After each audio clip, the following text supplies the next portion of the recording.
time to take care of business. Work time. Work time. Work time.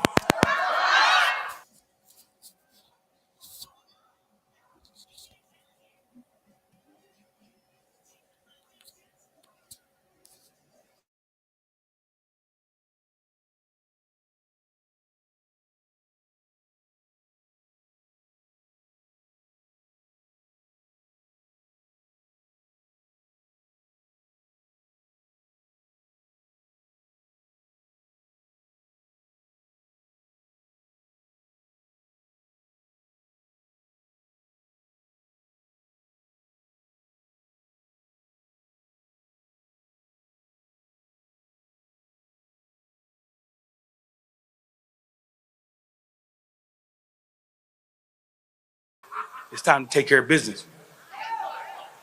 Work time. Work time. Work time.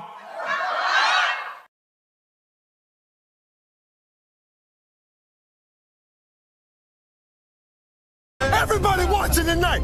So I tell you what, if you can't find anything tonight, you're in the wrong business. We control us. We run this. And anybody come in our house, they get dealt with. Respect is earned. Respect is never given. It's better to be respected than liked. The hell with being liked.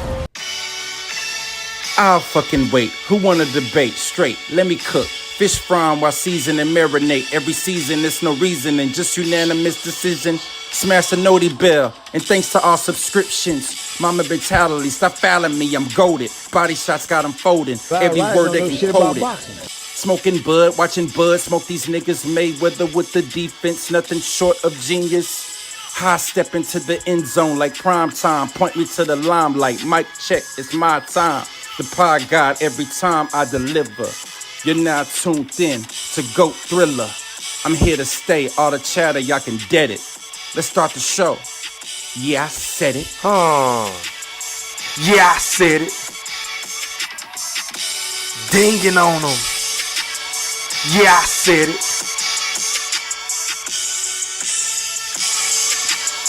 Yeah, I said it. I'm the best ever. There's never been fucking anybody. wait. I'm Sonny Liston. I'm Jack Dempsey. There's no one like me. I'm from Nairclaw. There's no one that can match me. My style is impetuous. My defense is impregnable. And I'm just ferocious. I want your heart. Yeah, I said it.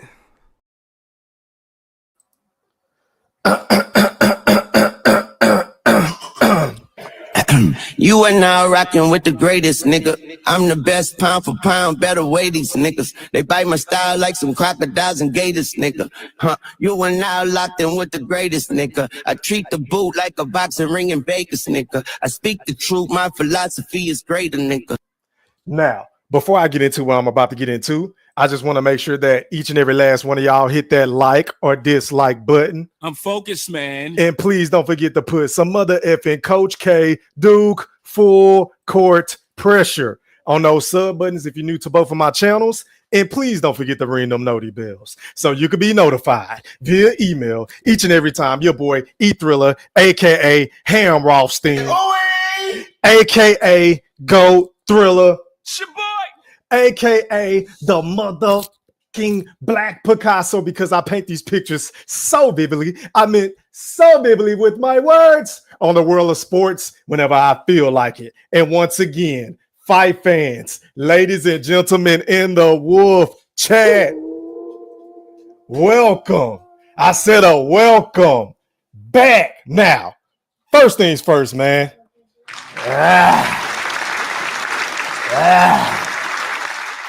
I said, First things first, man. Shout out to everybody that's watching this live stream podcast on both of my YouTube accounts. Make sure y'all put some popcorn emojis in the chat. Make sure y'all put some GOAT threes in the chat. Make sure y'all put some yeah, I said it in both of those chats. Yeah, I said it, goddammit. And I didn't stutter. Salute to y'all. I appreciate y'all for slipping and sliding with your boy E-Thriller, a.k.a. the Black Picasso, on this Friday night, right? Shout out to everybody else on social media and beyond. Then it tells Facebook what's happening. Salute.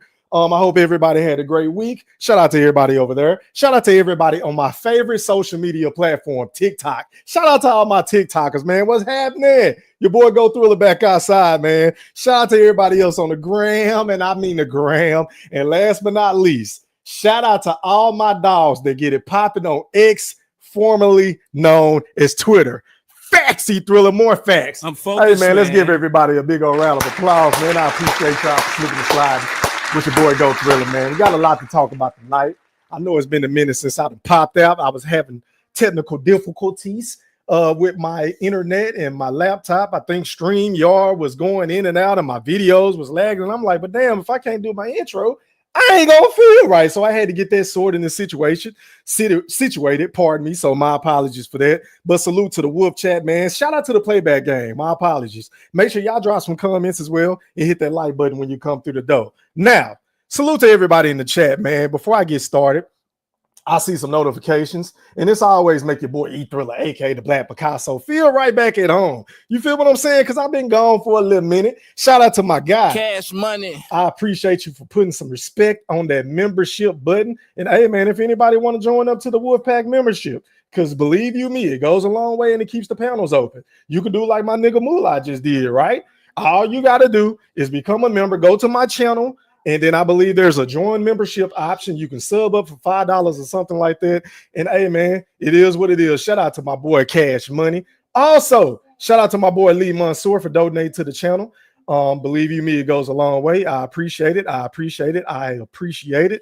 And I'm looking. And also shout out to my nigga once again, Cash Money, for sending me that cash out early. And shout out to the big homie Goldie Low for sponsoring the channel tonight on the Yeah I Said It podcast, man. I appreciate each and every last one of y'all individuals. And I know it's been a minute, but you know what? I got to get each and every last one of y'all right. I got to get a few clips going, man. So let's go ahead and get this party started. If y'all ready to have a good time, y'all let me know, man. Hit it!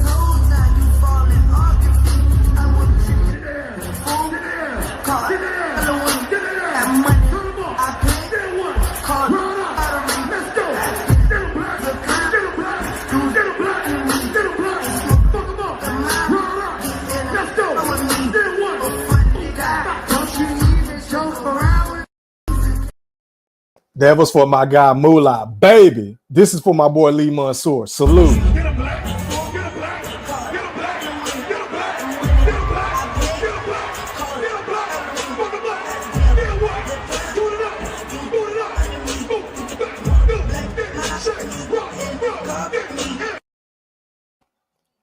And this is for the big homie, Goldie Low. Salute. I'm on the live where I see numbers. Oh, I'm getting flashbacks. I'm getting flashbacks.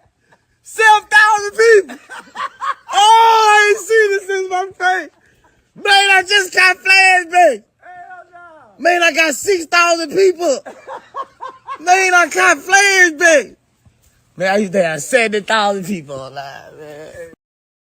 And also one more. I forgot about my boy Harvey, who donated to the channel a couple of weeks ago, man. Salute. I appreciate the love and support. And I got to get you right too, fam.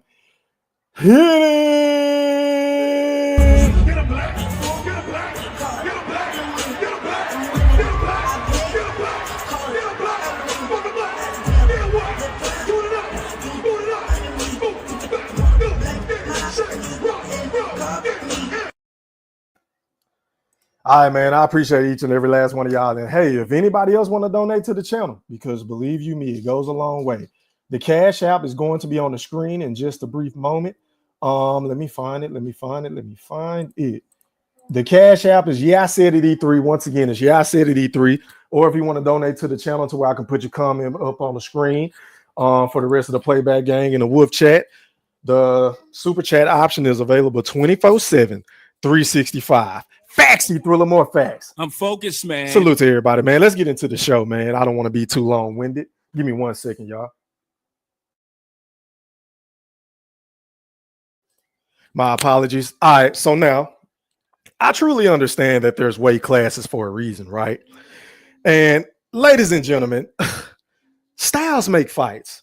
And Terence Bud Crawford has a very unique style and approach that could cause all kinds of problems for Canelo Alvarez on September the 13th, 2025, right? We're only 29 days away from the mega fight that we all been waiting for. Bud is a man who knows how to land shots you hardly ever see. And if given the opportunity, he will turn your TV off in my Hassan Campbell voice, right?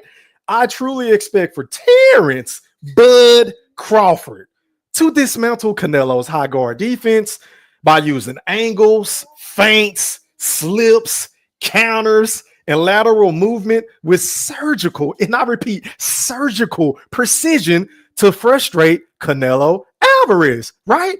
Bud is a guy who pays very close attention to every single detail that goes on in that squared circle, right? He is one of a kind, which is one of the many reasons why I compare him to Kobe Bryant in basketball. You know, my favorite athlete of all time. The man paid attention to every little detail, whether it was the footwork, whether it was reverse pivots, shooting out the glass, the way that you get through screens, and the way that you attack your opponent when he's on offense and vice versa. The man studies sharks in order to know how to guard the great Allen Iverson, y'all. I'm talking about Kobe Bean Bryant. Factsy, Thriller, more facts. I'm focused, man. But anyway, that's why I compare Terence Crawford to him, because we know he has the same mentality. We know that he has the same hard work and dedication and work ethic to the sport of boxing. But anyway, back to the topic at hand. We know that Terence Bud Crawford is willing to do anything to put himself over the hump, like reinvent himself by sparring with the likes of Shakur Stevenson and Keyshawn Davis, just to stay razor sharp in the ring, right? And I don't understand that the man is coming off of a long layoff, heading into this fight. I get it. But across the ring stands Saul Canelo Alvarez, who is a powerhouse built on brute force, precision counterpuncher, who specializes in applying relentless and physical and mental pressure on his opponents. Some would say Canelo has the kind of power that can break Bud's will at any given moment in his upcoming fight in September, right? And I'm not going to lie, y'all. I'm not going to lie, for the record. A patient Canelo on September the 13th could pose a huge problem for Bud, my guy, who tends to struggle against patient counterpunchers like Gamboa and Mean Machine, just to name a few, who were willing to counter the counterpuncher. I'm just saying. However, I believe Canelo's heavy feet, combined with those tree trunks for legs, fighting in spurts at a methodical pace, could possibly make Canelo look very ordinary against a cerebral assassin known as Terence Bud Crawford, a guy with a motor and a gear that most fighters can't elevate to. They can't reach that status. They can't reach that level of plateau, that level of excellence. A man who is willing to capitalize off of every single mistake that Saul Canelo Alvarez makes with his natural instincts and counter punching wizardry, right? Now, for the record, I don't know the exact game plan for either one of these fighters. Hell, none of us do. This is all an educated guess. This is my breakdown of what may or may not take place in the upcoming fight on September 13th, 2025, right? But one thing that your boy E-Thriller, aka the Black Picasso, know for sure is Terence Bud Crawford isn't a William Skull, okay?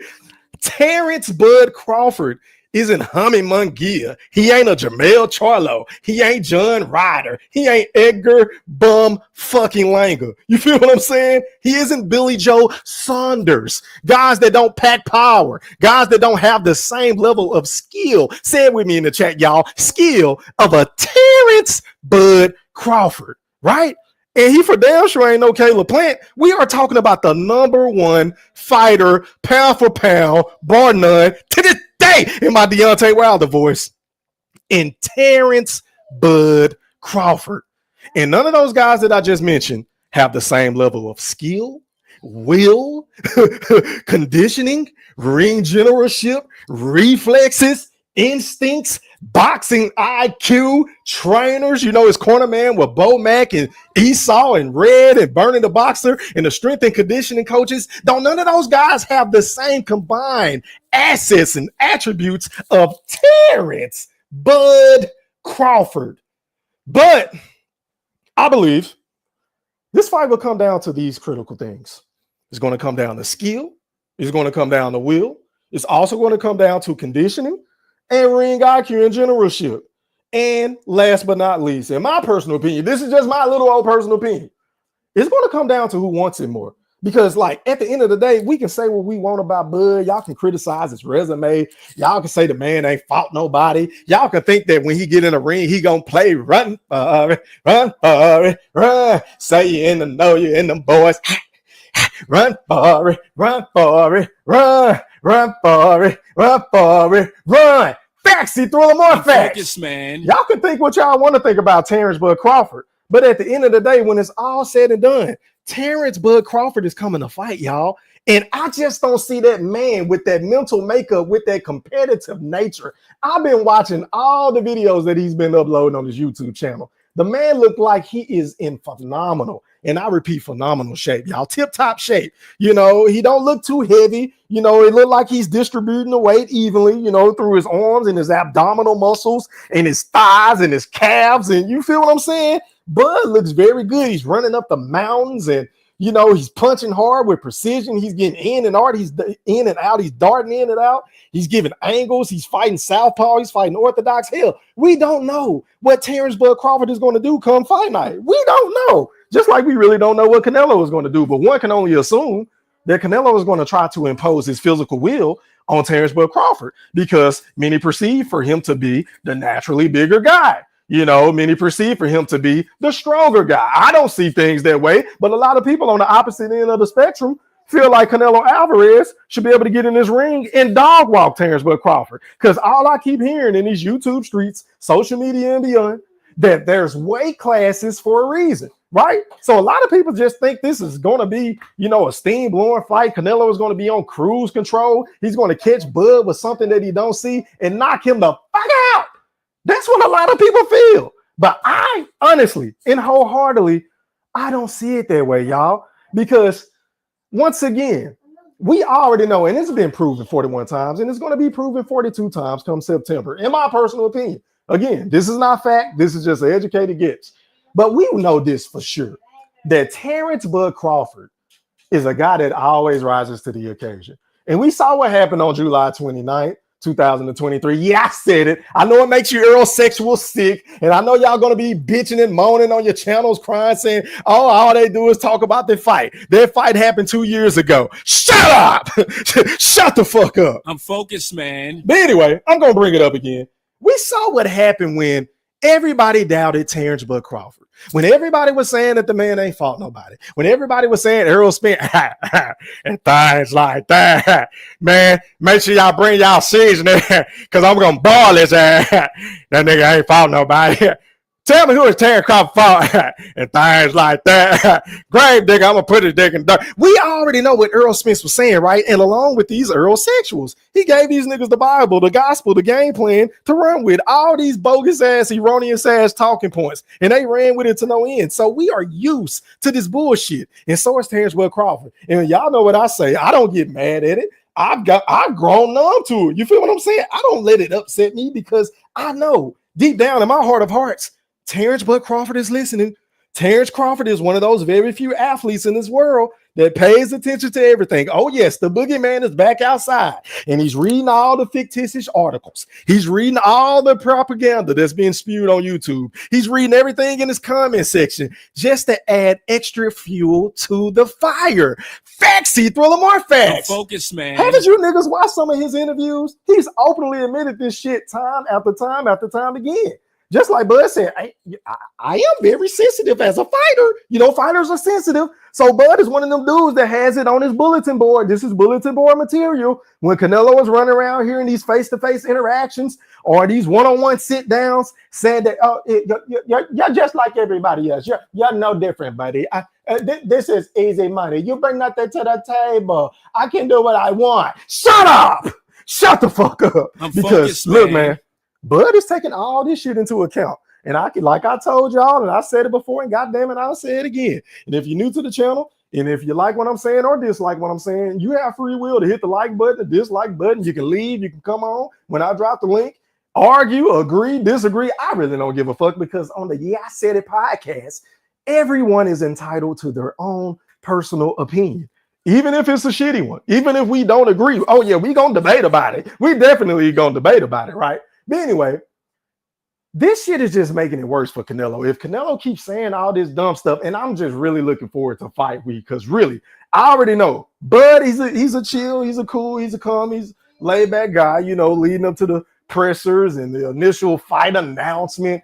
But when it comes fight week and when it's time to make weight, Bud normally flips a switch. And when we see the boogeyman come outside, oh my God, I can only imagine the electricity that is going to be in a room at the weigh-in. Can y'all imagine the weigh-in? Like, we are literally 29 days away from the biggest fight that most people thought we would never, ever fucking see between Canelo Alvarez and Terence Bud Crawford.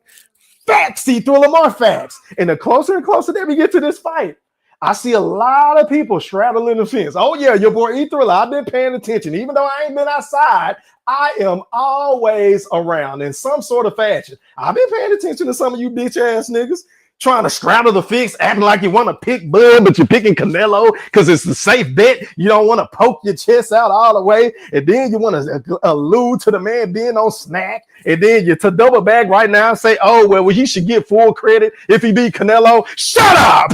Shut the fuck up. Like, can some of you niggas make up your motherfucking mind? Quit tucking your nuts in between your butt cheeks. Like, can you drop your nuts for once and really say how you feel? Because deep down at the end of the day, most of you bozos and you Neanderthals who just make me sick, just come on here clickbaiting and lying. They can't do nothing but talk about Terence Crawford. A lot of these washed up ass niggas, they can't do nothing but talk about Terence Bud Crawford. Because we know the boogeyman, he'll get your channel popping. The boogeyman brings the people out. The boogeyman is deep down. I mean, if I'm just calling a spade, I said it before, and I'm going to say it again. I don't give a damn who agree or disagree with me. But I feel like Terence Crawford is the face of boxing.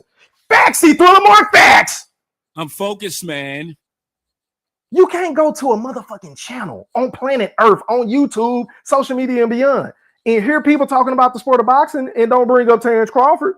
You ain't gonna hear that. When have you ever heard any panel? I don't give a damn what topic they talking about. It can be about Fryheed. It could be about Lamont Roach. It could be about Keyshawn Davis. It could be about Shakur Stevenson. It could be about Alexander Usyk. It could be about Tyson Fury or Deontay Wilder or Jamal Charlo or Canelo. It don't matter.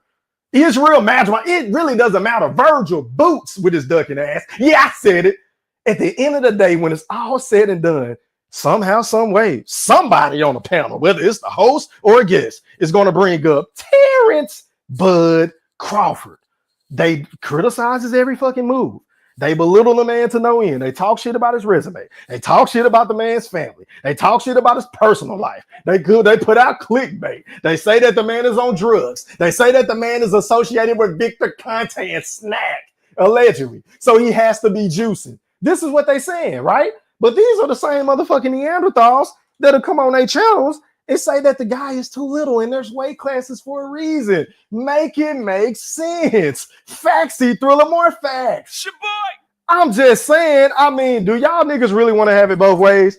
Because believe you me, if Bud come out here and get his ass whooped or knocked out, I'm not going to be able to straddle the fence, right? I'm not going to be able to hide. Give me 1 second, y'all. Give me 1 second. My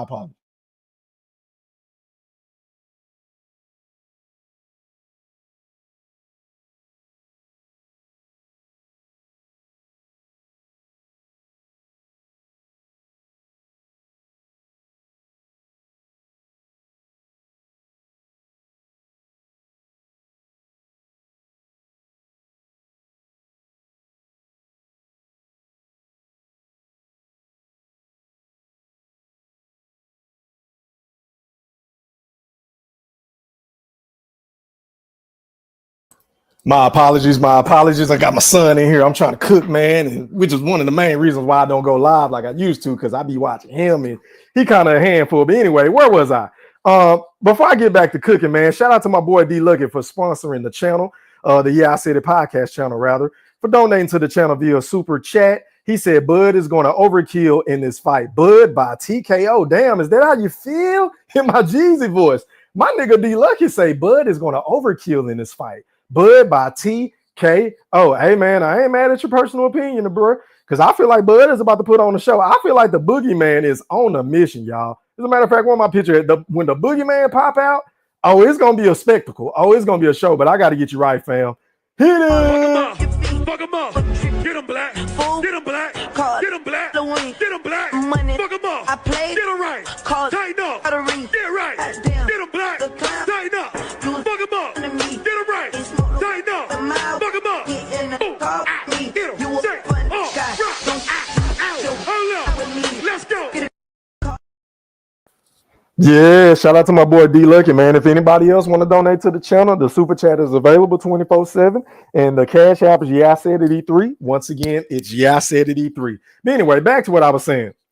These dudes want to have it both ways, man. They want to straddle both sides of the fence so they can come on and flip flop and act like they was rocking with Bud the whole time if he win. But if he get his ass beat down, if he get knocked out, they gonna be the main one saying, I told you so. It was weight classes for a reason, E-Thriller. They gonna want to stick their chest out. They gonna want to say a nigga name then. You feel what I'm saying? They don't want to come on and debate about the fight now, prior to the fight, because they ain't got no nuts. They ain't got no heart. They want to talk shit from afar. They want to sneak this your boy E-Thriller, aka the Black Picasso. Because they already know how the conversation is going to go. They know they can't come on and make a legitimate case for Canelo Alvarez. Because once again, I've been the main nigga from day one saying this on YouTube. Canelo Alvarez does nothing better than Terence Bud Crawford. He doesn't have a better jab than Terence Crawford. He doesn't have better ring generalship than Terence Crawford. He isn't a switch hitter like Terence Bud Crawford. He doesn't have pop in both hands like Terence Bud Crawford. He doesn't have the natural ability and instincts and athleticism of a Terence Bud Crawford. I don't see it. His defense ain't better than Bud's. Yeah, I said it. His defense is not better than Terence Bud Crawford's. He's not a better fighter on the inside. He doesn't know how to clinch better than Terence Crawford. He doesn't know how to make better adjustments than Terence Crawford. And what do you mean by that, E-Thriller? Well, what I mean by that is this. Let me just use one fight for example. Dimitri Bivol versus Canelo. Canelo was the same guy that did the same thing over and over and over again. He never adapted to what Dimitri Bivol was doing, which was sticking that jab, hitting with the 1-2-3 combinations, and getting the fuck up out of harm's way. That's all he was doing. It wasn't anything flamboyant. It wasn't anything that we haven't seen done before that can't be done. But Dimitri Bivol just stuck to the game plan. He never sold out on a lot of his punches because he didn't want to get countered with something, you know, coming back from Canelo Alvarez, who can be a daily counterpuncher at times during the fight. That's all the man did. But what about Canelo and Eddie Reynoso? They made little to zero, no adjustments at all. Go back and watch that fight. If you go back and watch the fight, Canelo did the same thing. He just kept trying to chug along, chick, chick, chick, chick, chick, chick, chick, chick, chick. Killing is my business, ladies, and business is good. That's all he did. He ain't slick like that. Canelo don't make adjustments on the fly. He don't know how to take away your best attribute and beat you with something that he got up under his sleeve. He don't know how to do that like Terence Bud Crawford, y'all. I'm sorry. The only way I see Canelo Alvarez winning this fight, hold on, bub. The only way I see Canelo Alvarez winning this fight is if he catch Crawford with a punch that he doesn't fucking see and flatline him. That's it. He is literally just a lucky shot from hell away from beating Terence Bud Crawford, because as far as outboxing him and outthinking him and outmaneuvering him and being able to beat him to the punch and being slicker and faster on his feet and with his hands, I don't see it. I'm sorry. I'm sorry. Now, if shit hits the fan and go left, I'll be the first one to come on here and say, look, man, with my camera on, I was wrong. You feel what I'm saying? I have no problem admitting when I'm wrong. Give me 1 second, y'all.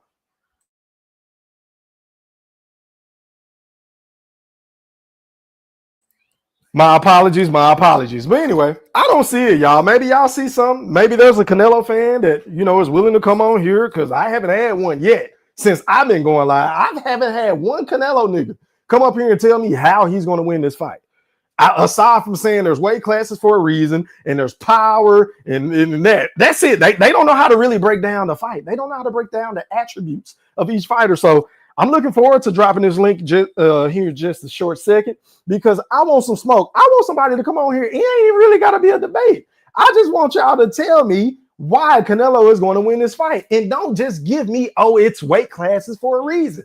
or he is too big for Bud, or Bud is moving up through weight. Can you give me something more in depth? Can you give me some more of a better analysis, a better breakdown of the fighters, man? I'm just saying. But let me do this.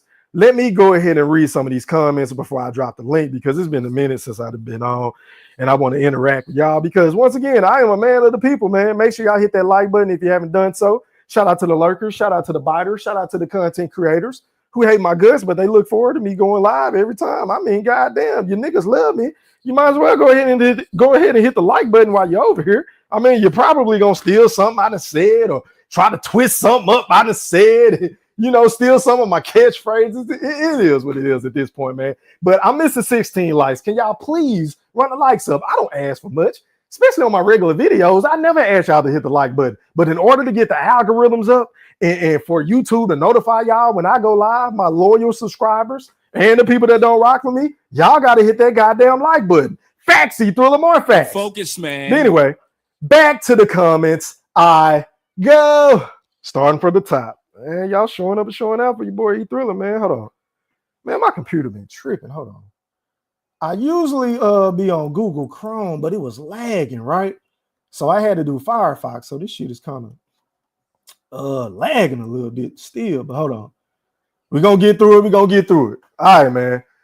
Shots out to the big homie, Goldie Low, for pulling up on his boy E-Thriller. Salute. What up to my boy from New Orleans, my second home away from home. Boxing Guy 7. He said, salute, Mr. Golden. What it do, fam? Salute, how are you, kind sir? Shout out to my boy. Cash money. You already know how we play, fam. Salute. Shouts out to Lee Mansour again for donating to the channel. Shout out to my guy from the DMV, Latch Puma Skills. He said, what it do, Al Moolah? What's happening? Salute. Shout out to my boy GQ, who I never agree with this guy when it comes to basketball and football. Like, we don't agree on shit, but he's still my partner, though. I love it. I love the back and forth banner, interaction, and dialogue. Right? Shout out to my guy GQ127. He said, salute. What's happening? What up, Lash Puma? Salute. Good to see you. Good to see you, kind sir. What up to my boy Cash Cade? He said, E3, what's good, bro? What's happening? I'm feeling good, man. We 29 days away from the fight. How are y'all feeling about the fight? From the people that rarely come on the panel, that don't really give their opinion. Drop y'all comments below and let me know who y'all picking and why.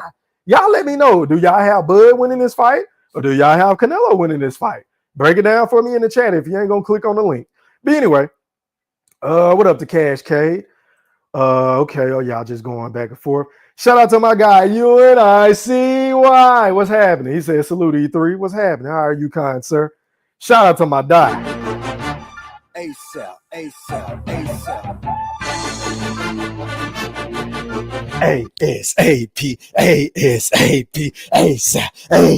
ASAP, ASAP. I'm putting it down, Grand Hustle. Got the crown and the muscle, 50 cats in the crown. Try to sign on you. So, hey, shout out to my nigga Low Dog. What's happening? How are you, kind sir? Salute. Shout out to my nigga Dub, right side in the building, man. Salute. Make sure y'all go sub up and subscribe to my guy Dub, right side boxing, if you haven't already done so, and tell him Go Thriller sent you. Yeah, I said it, and I didn't stutter. Salute. Shout out to my nigga, my brother, man. The BFB Ringmaster Q is in the building. He has entered the premises. Salute to Q. I know he wants to smoke tonight. Shout out to my guy from the Blaster, man, Brian Bowden. I call him Double B. He said E3 with the check mark. What's happening? Shout out to my brothers in the Blaster, man. Some of my most loyal supporters since I've been doing this shit on YouTube. Salute. Lash Puma say, E3, what's up? What's happening? How are you, kind sir? What up to Crunch Time TV? I'm trying to get everybody, man. He said, popcorn, yellow stripe, smile. Okay, I appreciate it. Get your popcorn ready, my T.O. voice. Yeah. What up to GMO? LULKE 448. He said, Bud Snack Cheater. Okay, well, what about Canelo? I'll wait. I'm going to tell you, just like I tell everybody else that be in my community section hiding in the bushes, you can click this link when I drop the link and come on and make your case and tell me why you feel like Terence Crawford is a drug cheat, even though he's never been popped. But you have nothing to say about Canelo Alvarez. And that whole camp, a whole roster, a whole clique full of niggas being popped for performance-enhancing drugs. Make it make sense. But salute to you, man. Everybody's entitled to their opinion, even if it's a shitty one like his. Salute. What up to my boy MLC? He said Canelo PED cheater. See, you see what I'm saying? Let it go both ways, and I'm cool with it. You know, but either way. Shots out to my guy Sean. He said they don't see it that way either. He said Bud never popped dirty for nothing, not even alcohol. Yeah, man. I mean, let's be honest, bro. Bud don't even eat beef. You feel what I'm saying? So you really mean to sit up here and tell me with a straight face, y'all feel like Terence Crawford is really juicing? Like, and even if you just think about this logically, like let's use our common fucking sense. Because that's all your boy E Thriller, aka the Black Picasso, do. I use my common sense and I do my due diligence on whatever said topic I'm talking about, so I can be very educated, because I don't want to, mislead the masses or the subscribers that support my channel, or anybody, whether you support it or not.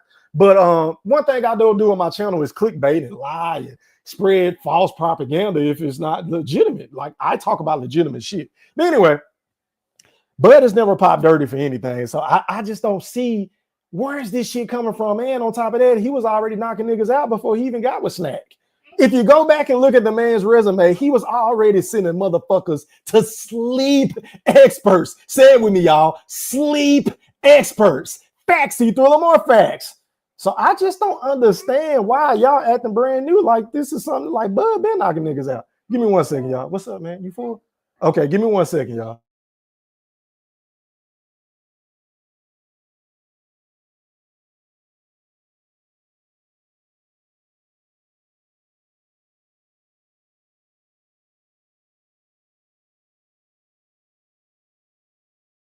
My apologies, man. My son in here going ham. But anyway, man, let me do this. Let me go over the panel etiquette. I've read a lot of comments. If I ain't get you, I apologize. But you're more than welcome to click on this link and come on and get it popping. Now, before you come on my panel, you have to abide by these rules. Rule number 1, please cut your camera on so I can verify who you are. If you don't have my personal phone number, do not try to come on here acting like, oh, I'm just going to let you on just because whatever. No, I'm not going to let you on. Cut your fucking camera on so I can verify who you are, because I done had some funny ass shit happen in the past that I don't want to happen to get my channel shut down. So could you pretty please just cut your camera on? Pretty please. Rule number 2, please mute your audio until the host introduces you, which is me, E Thriller, aka the Black Picasso. Rule number 3, you're only going to have 1 minute to speak, especially if it's a big panel, and then I'm going to pass the mic. No hard feelings. Try to hurry up and get the open panel so everybody can get in where they fit in. Rule number 4, please, and I repeat, please, do not dominate the show. You don't have to answer every goddamn question. You don't have to ask everybody. You don't have to interrupt and butt in. Just get in where you fit in. This is a barbershop style environment, right? And rule number 5, which is the most important rule on my show, please leave your feelings at home. If you're one of them niggas that didn't get your direct deposit today, please don't click on my fucking link if you're feeling a certain type of way, right? If you're one of them niggas that's been getting into it with your baby mama, or if you're a female, you've been getting into it with your baby daddy or your boyfriend, please don't click on my fucking link. Please don't blow my high. This is my high. I don't do drugs, right? I do this because it makes me feel good. I want to come on here, entertain, and have a good time and talk about the world of sports. I don't want to be dealing with no bullshit and no sensitive ass niggas. Facts, E Thriller, more facts. So if you're sensitive, just stay in the chat and enjoy the show. You feel what I'm saying? But anyway, let me go ahead and drop this link. Let y'all come on and rock out for a little bit. I ain't gonna be on here all night. Let me see, because I got shit to do. So don't you all click at once. Let me pin it so y'all don't have to ask for it. It's telling me I'm missing 10 likes. Can the other 10 sightseers and haters and biters and content creators hit the like button? If you haven't done so already, it's obvious that you haven't done so. I mean, But anyway, back to the comments I go. Where was I? All right, man. I think I left off on Sean. Appreciate it, MLC. Appreciate it, man.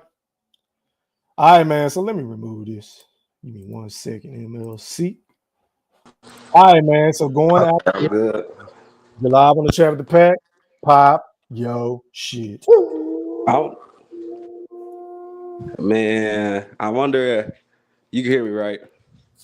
A little bit. You sound low, but I can hear you. Go ahead. You, Christian. Oh, my bad. Oh, you good. You good. Yeah, I'm wondering if Jose Chavez gonna come in here because he in the chat talking crazy. But Yeah, they know they scared. I mean, the link. Hold on, not to cut you off. The link is in the chat. Jose Chavez. You might be a Canelo fan, or you might just be a boxing fan. I really don't know. I don't care. Click on the link. Just click on the link. Everybody is more than willing to click on the link. Y'all can click on my link. Go ahead, bro. Say what you got to say. Cut your cam on, go. Why don't the Canelo Alvarez fans understand that? Thank you, sir. Diminishing Crawford only makes Canelo look bad for taking this fight. They're gonna keep saying, "Oh, he ain't fought nobody." Mute your audio, Goldie. Wait, you got an echo, Goldie. My bad, MLC. Fix your echo, Goldie. Mute your audio. Go ahead, MLC. Oh, okay. Yeah, but now they're coming up with this snack stuff because it's getting close to the fight. They scared. They can't use the Canelo old excuse or he's too young, so they gotta find something. I'm just hoping Canelo Alvarez fan gonna come in here and try to defend it. I just want to hear it, so I'll let the next person talk. I highly doubt it, bro. I highly doubt it. I have yet to get one, come on the panel, bro. I don't know. But I appreciate the panel etiquette, man. Moving on, going out to Goldie Low. You live on the chat with Pat. Talk to me, bro. What's happening? What's up, bro? How are you, kind sir? Fine. Can you hear me all right? Yeah, I can hear you. You crispy now. Yes, sir. Okay, I had to turn the volume down on that thing. I had it up too high. Oh, well, thank you, kind sir. I appreciate the panel etiquette, man. Salute, Yes, man. sir, Go ahead yes, and sir, give me the yes, sir, spiel on yes, the sir. topic in hand. We're 29 days away, Goldie. Talk to me, bro. Boy, look at here, look at here, look at here. It's 29 days. God dang on it. I don't want to get too excited right now. I'm going to wait the next month and I'm like a goddamn fool. I can't wait till we get through. I mean, shit. That shit finna be popping, man.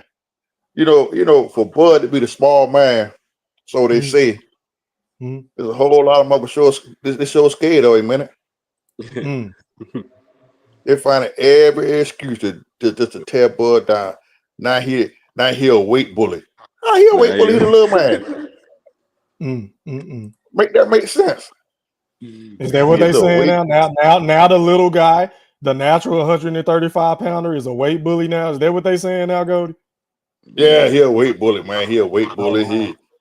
He been fighting at his wrong, weight all this long time. He should have been at 168, 160. He should have been a heavyweight by now. Get the hell out of here. They be going off his arms longer. That's why he a weight bully. Like what? They coming up with anything. Now, if you don't mind me asking y'all, who is saying this shit? That's it. Just be random people, bro. They'll say anything because his arm reach longer. That means he weigh more. He been weight bullying everybody at 47, and I'm like, what? In the comments and stuff like that. I'm looking at it here. Everybody talk about Canelo gonna knock Bud out. He gonna do this. He gonna do that. I don't see it, dog. I don't see it. Canelo is too flat-footed for me. He don't have no head movement. You feel what I'm saying? I think he's another Earl Sprint. He got the same slow motion punches. He do the same identical thing. And trust me, the mad scientist is in the lab. Bomac is in the lab. He don't dissect this motherfucker down. If you notice, he ain't saying too much about this. He ain't giving no statement or not too much about it. Who, Bomac? Yeah. Yeah, that's a fact. You're right. I really haven't seen much of Bomac. You're right. I'm listening. You haven't seen too much about him or anything, man. It was so like I don't see Joker talk about Bug on fade in the later rounds. He ain't gonna have enough win. I said, man, get the fuck out of here. Come on now, dog. Come on, man. Is that what these niggas saying, bro? Oh my man. I ain't calling no name. Have we ever seen Terence Crawford get tired in the fight? Like, let's be honest, bro. I understand that the man is moving up 2 weight classes, but do we really believe a guy that trades at that altitude in Colorado Springs that I see every other day posting on his social media platform, running up mountains and down mountains, sidestepping laterally, left, right, up, down, one mistake, he can fall and bust his ass and end his career, and he's running with a fucking weighted backpack and vest? Do they really believe this guy's going to be out of shape come fight night on September the 13th, Golden? Yeah, they say, his winning a whole up.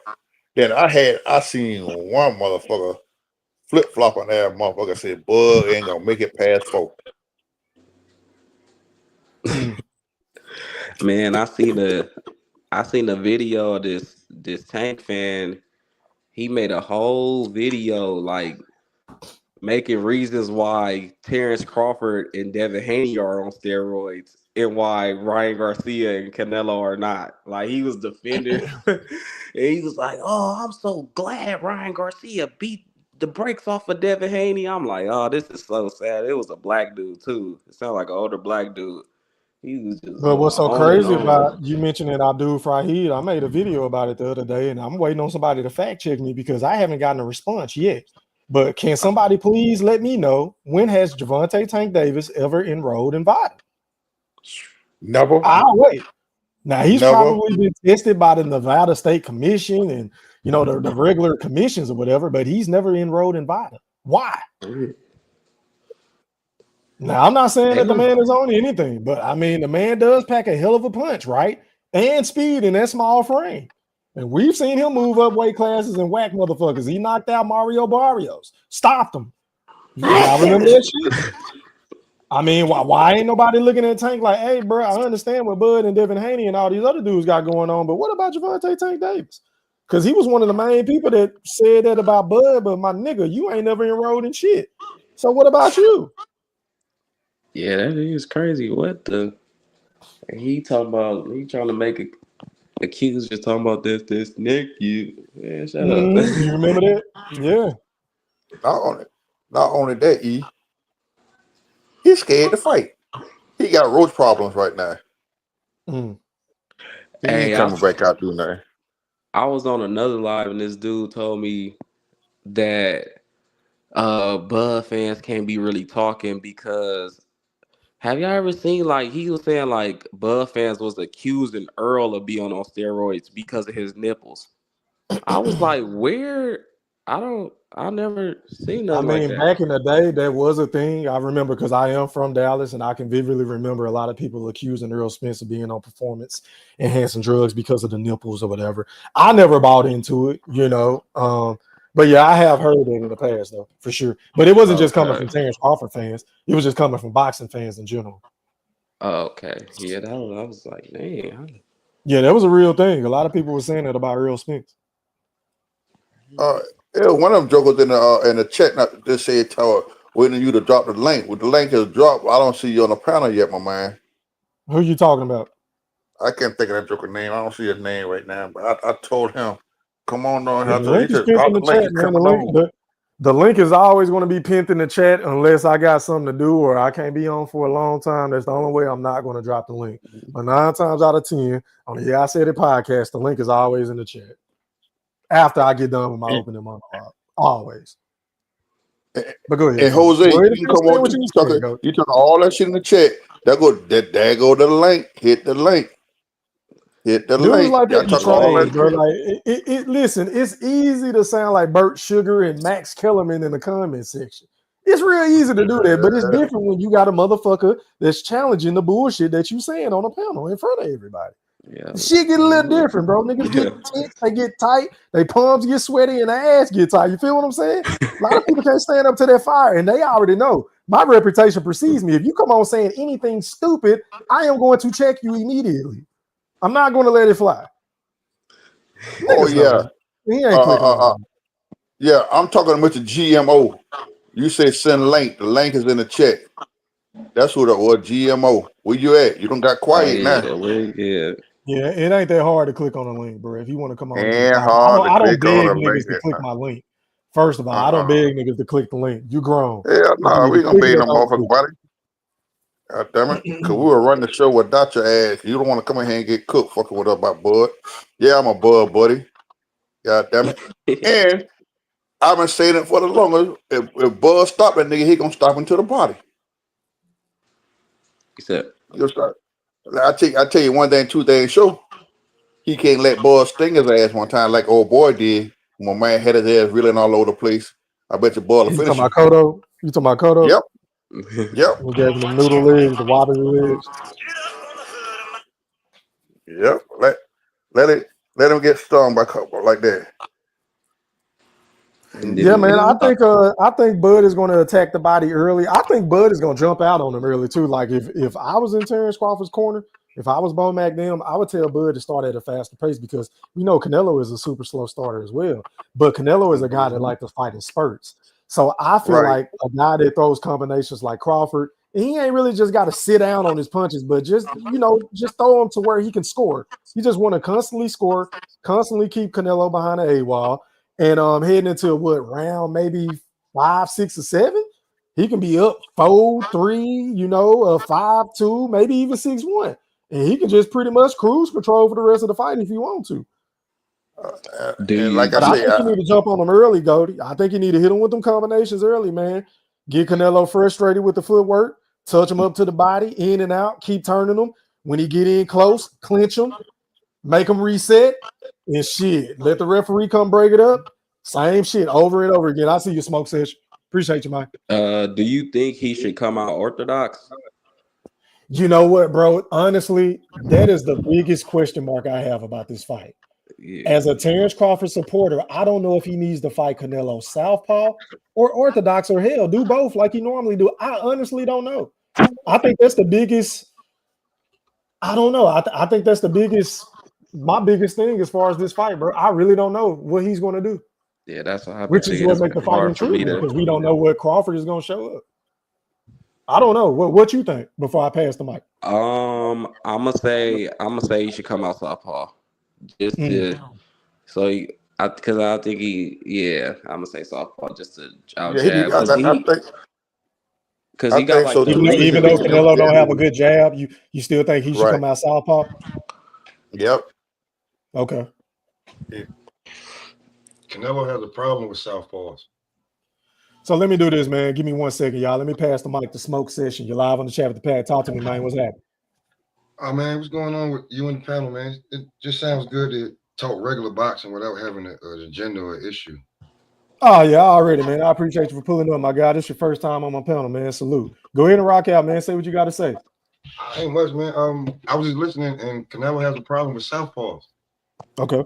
So if he came out southpaw, I mean, he'd be looking to already offset him at the first part of the fight. So I don't know. Maybe he knows how to switch. He don't switch too much, so it'll be a good thing to see. Who do you have winning the fight, Smoke Session? Bud. By TKO, by unanimous decision, split decision. How do you see the fight playing out?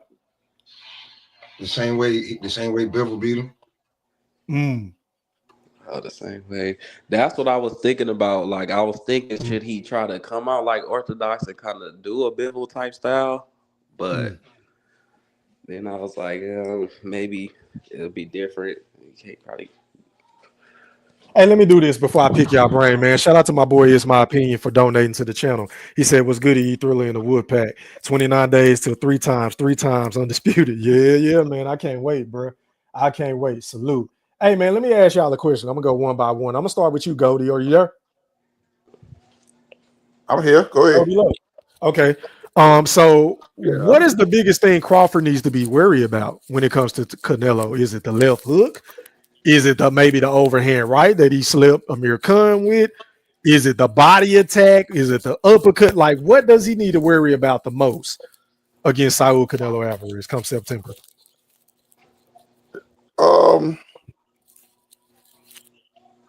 That's a damn good question. You got me thinking now. I ain't never thought about that shit. Let me take a sip of my milkshake and come back to me. I got to think about this shit. All right, well, let me pass the mic then. MLC, same question to you, kind sir. What does Bud have to worry about with Canelo? Is it the left hook? Is it the uppercut? Is it the liver shot to the body?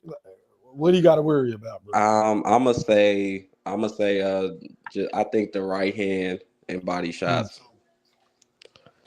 That's what I think the most. Yeah, I think the right.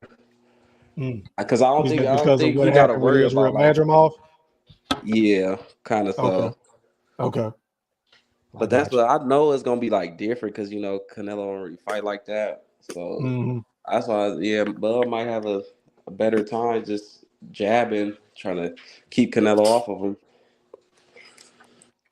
All right, man. Same question to you, Smoke Session. What do you think Bud needs to worry about the most when it comes to Canelo offensive attack? everything that you said, he gonna have to worry about because it's Canelo. But outside of that, them sneaky ass punches to the hips. When he tried to slow down movers, you know, he tried to go to the hip. Shoulder punches too when he can't land, just to try to slow you down, just to hit you anywhere. But I think the ones to the hips. He's trying to slow you down later on in them rounds where you can't get away from. Kind of how he did Caleb a little bit. Yeah, man, and kind of how he did Billy Joe Saunders too, bro. Them hip shots. Yeah, because you know he is a southpaw. And Billy Joe, you know, he had a couple of good rounds. I didn't have him winning that fight when it got stopped, but yeah, he showed some glimpses of you know, a game plan that Bud could kind of use against Canelo. He was frustrating Canelo a little bit with his movement, but yeah, I believe Bud is going to have to worry about that liver shot, the left hook. I feel like if he take away that left hook, bro, he'll have a much better chance of winning this fight. Now, that's not to say that Canelo can't knock him the fuck out with the right hand, because Bud does tend to get clipped from time to time. Let's be honest, Bud is my guy, but Bud always gets clipped a time or two in these fights. Let's just call a spade a spade. So, I mean, it's very possible that Canelo could land a right hand that, you know, send Bud to sleep experts. Very possible. But I feel like in order for him to win this fight, he's going to have to take away that left hook, bro. I feel like that's Canelo's patented punch. I feel like that's his most powerful punch. We've seen what he did to Edgar Bumlango with that punch and every other fighter he fought. I think Bud got to focus on that left hook, bro. But let me do this. Let me pass the mic to the BFB Ringmaster Q. You live on the chat with the Pat. Talk to me, bro. What's happening?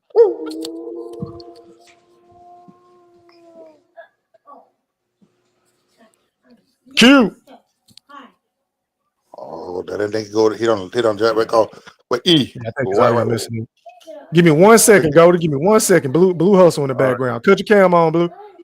Go ahead and say what you're gonna say, Goldie. I'm waiting on Blue. Yeah, what I offered to say is, you know, I only seen Bud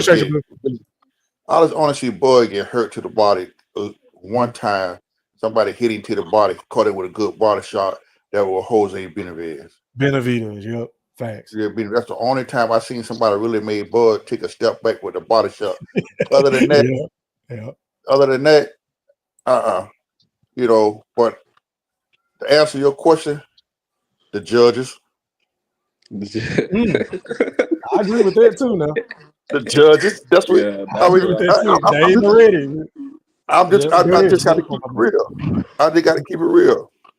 You feel what I'm saying? But if Bud come out of southpaw, he's going to take that left hook away from Canelo, because that's a powerful right jab for a guy. You feel what I'm saying? If Bud could get going with his jab and hit Canelo and touch him up some and make Canelo respect him, Canelo ain't gonna come up in there like that. He's not. It's gonna be a good, interesting fight. You know, we'll see what's gonna happen. But I still think Bud.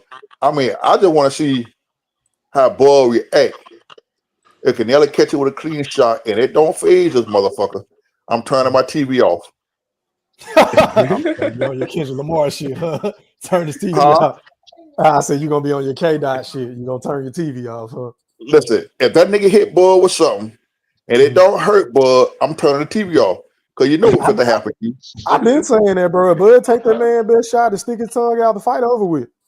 Because now he's going to take more chances. And now he's going to be willing to throw a punch in between your shit. And I think that's going to spell trouble for Canelo, bro. But to your point, Golden, let me pick it back off of something you just made before I pass the mic to Blue. You mentioned something about Bud keeping Canelo honest. Don't you guys get tickled when you hear these dudes on these other panels, whether it's on social media or beyond? It could just be the comment section too. When they say, oh, Crawford doesn't have enough pop or power to keep Canelo up off of him. Goldie, if you got a grandkid, right? Let's just say for the sake of the argument, he's 5, 6 years old. And you just let that dude just hit you in your nose repeatedly. Whether he got power or not, eventually it's going to start hurt, right? It's going to start hurting. Yeah, that shit gonna hurt. Listen. The point is, nobody like to get hit. You feel what I'm saying? Let alone with some punches you don't see. Listen, my grandson at the age of 3, when he was 3 years old, he came up and popped a shot when the shot I didn't see and hurt the shit out of my ass. You feel what I'm saying? I mean, that motherfucker knocked the shit out of me. Boy, had my eyes water. What you say? The hell out of me. I can't hear you no more. I see you talking, but can y'all hear Goldie? Can y'all hear me? Yeah, I can hear Golden. Yeah, I can hear him. I can't. Oh, yeah, I can hear. Okay, my bad. Okay, I'm trying to figure out why y'all can't hear me. E, can you hear me? E? That's on E end. StreamYard be tripping sometime. Yeah. That's E. The E can't hear me, but everyone else can hear me. E. We can't even hear E. Yeah, that's true. Bro, where you at? Nah, We can't hear you. I can hear him at first. I barely heard hear him. E. Yeah, I can't hear him at all right now. No, I can't hear him now. I think he might have. I think he He might must have went out have. real quick. He there? Yeah. I'm to text him and tell him I can't hear. But Now StreamYard be bugging sometimes. dang, that's Do that shit. we on the line now. Okay. Yeah, he probably going to come and he doing a new he on a new screen, y'all. So screen name. So he trying to get it together. It's messing up a little bit, but you know, at the end of the day, man, this fight here is gonna be something else. I mean, I'm not going in there and say Bud ain't gonna get hurt or you feel what I'm saying. Bud got to fight a smart ass fight. He got to fight a smart ass fight. I just wonder what's gonna be their excuses when Bud where what they gonna come up with. I know they gonna come with some. Well, I guess it's already in place. The steroids. That's what they gonna use. Listen, I'm gonna tell you what they're gonna Hell say. yeah. What you mean? It's gonna be steroids all day, bro. Bud on snacks. Canelo is slow. He done lost a step. You feel what I'm saying? Hey, they gonna say some redundant shit too. He's too old. When Bud's Canelo. older. When Bud's older. You know, make that make sense, man. Bruce Hustle, man. Yeah. And your homeboy favorite word, he sees slippage. You know what I'm saying? Like, come on, bro. Come on. Hey, man, I see the slippage. You feel what I'm saying? It's like, come on, man. How is he too old? Like, that don't make no sense. You can't even say But that. see, they'll say he too old. It's not for us age-wise. It's because he been in the fight game so long, having a fight. He down and got 70 fights in, isn't it? Well, I mean, if you do, okay. So look, they both got. I kind of rounded off, you know, both fights, even like in the amateur years. You know what I'm saying? Amateur and as many fights. They both got as many fights when they think about it, including amateur. They really do. They're both over 100. Yeah, but I'm not thinking about no. We didn't think about no amateur, but we talking as far as I mean, that's where you develop yourself. That's where you find out who you are. Yeah, that's you know, that's where you develop yourself at. But you also got to look at who have Canelo fought. Everybody talk Canelo resume, but Canelo really that's what they are. But is it all experience though? That's what being a pros is. When you first start out, you're not the best pro in the world. You know what I'm saying? You got to develop your skills even in the pros. That's all I'm saying. You know, it's all developing yourself. Yeah. Even now, the last few fight Canelo's had, he haven't fought nobody. The only person he really fought that was held is Bivol. Everybody else is a cherry pick. And on top of that, didn't nobody know who Bivol was prior to the fight? That's a fact. Dude with That's 19, a fact. Yeah. What's up with you, my guy? E3's back. Yeah, my bad, y'all, man. My damn, I don't know what's going on with this these browsers, bro. I had to go back to Google Chrome. My bad, bro. That shit landing. I can't hear it. She keep cutting in and out. My apologies. Yeah, I see you, Q. Cut your cam out, bro. Yeah, man. You know, I mean, you know, because you know, you got to look at, man, Canelo resume really ain't that hell of a resume. Exactly. Yeah. Look at Harvey McGill got knocked out by a nigga with 5 knockouts. Yeah. You feel what I'm saying? Edgar just got the shit knocked out of him. Got his ass knocked out. Caleb Plant just got the shit beat out of him. You got to look at the last few fighters Canelo fought. Guys he fought, they all had lost, and they don't really had one no hell of a goddamn fight. Yeah. Is it safe to say that Canelo really every time he's really stepped up to fight somebody, he lost? Am I right or wrong? What y'all think? Is it safe to say that? Yeah, Bud told him Floyd. that too.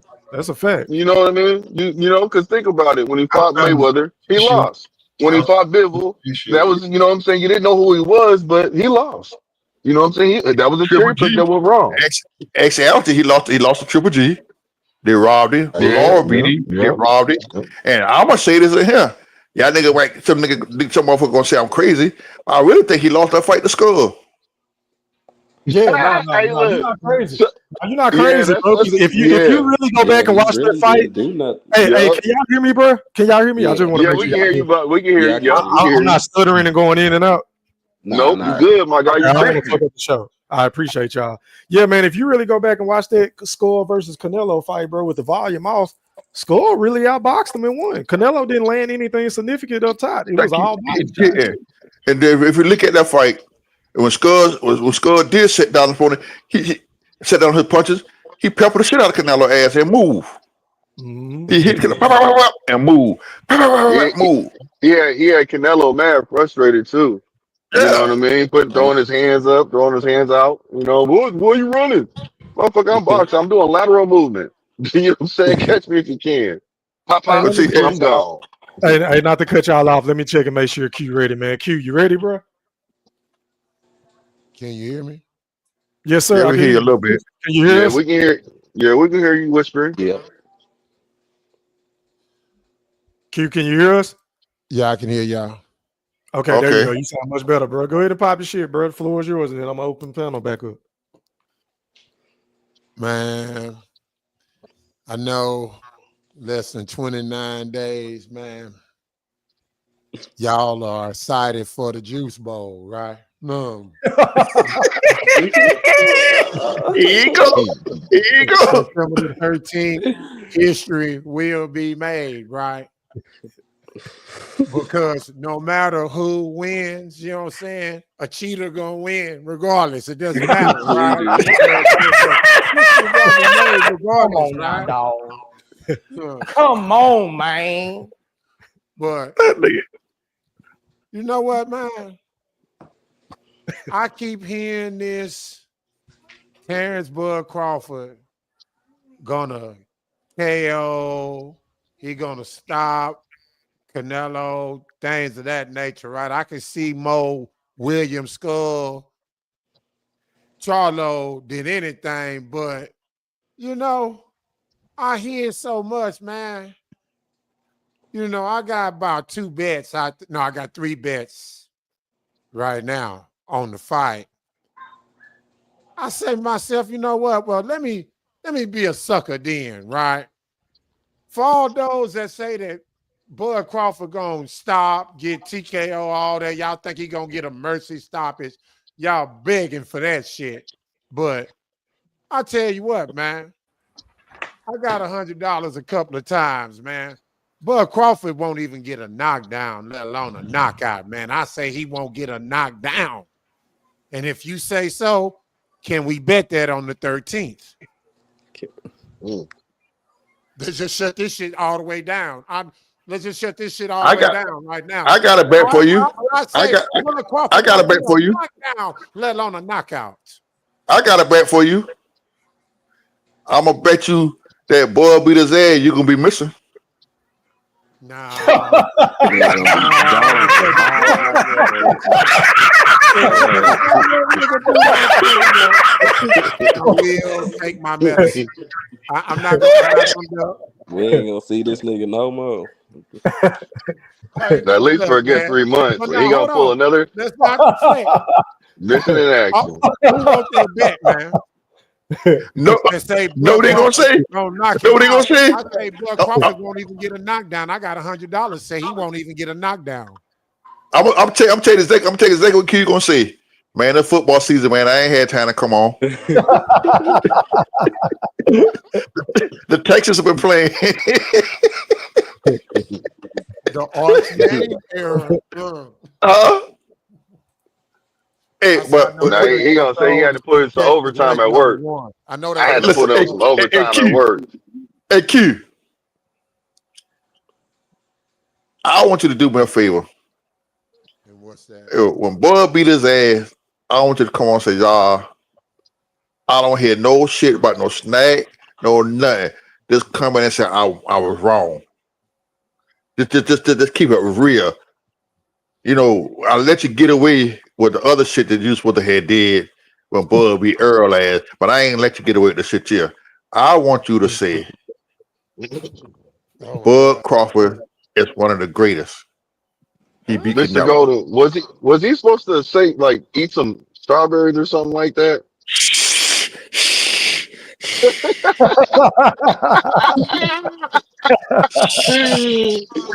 Oh man, I remember that man too. Don't say that.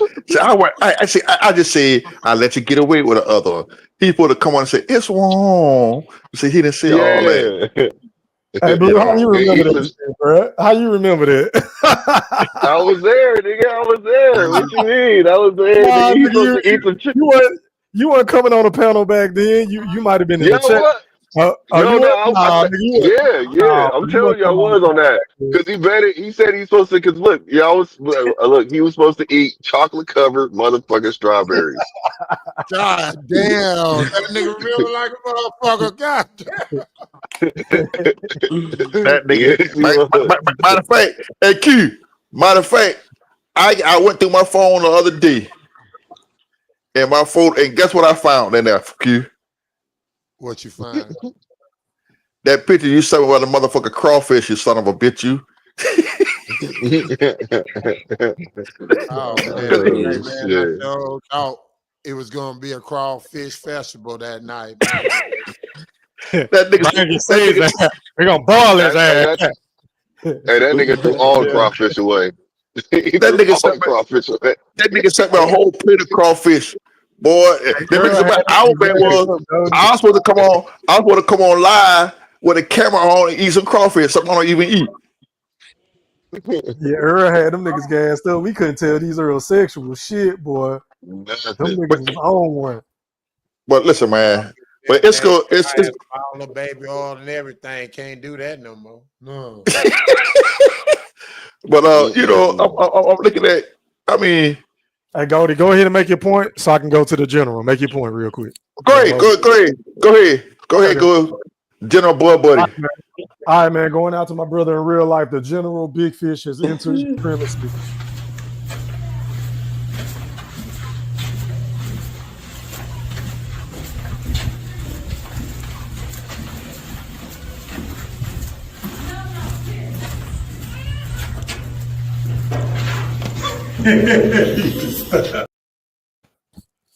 General Bud Buddy. You have me fucked up. This is General Big Fish. What's up, fellas? What's going on, my brother? What's up, General Boy Buddy? Hey man, we one day closer to the retirement party, man. I cannot wait. E3. Oh my goodness, man. I've seen the training footage. This guy, Terence Crawford, is almost unrecognizable. He has his fro out, looking dry, looking fat. I'm like, man, when is this dude gonna start cutting weight? E3, he look like he about 205 right now, man. This guy's gonna be walking in cement.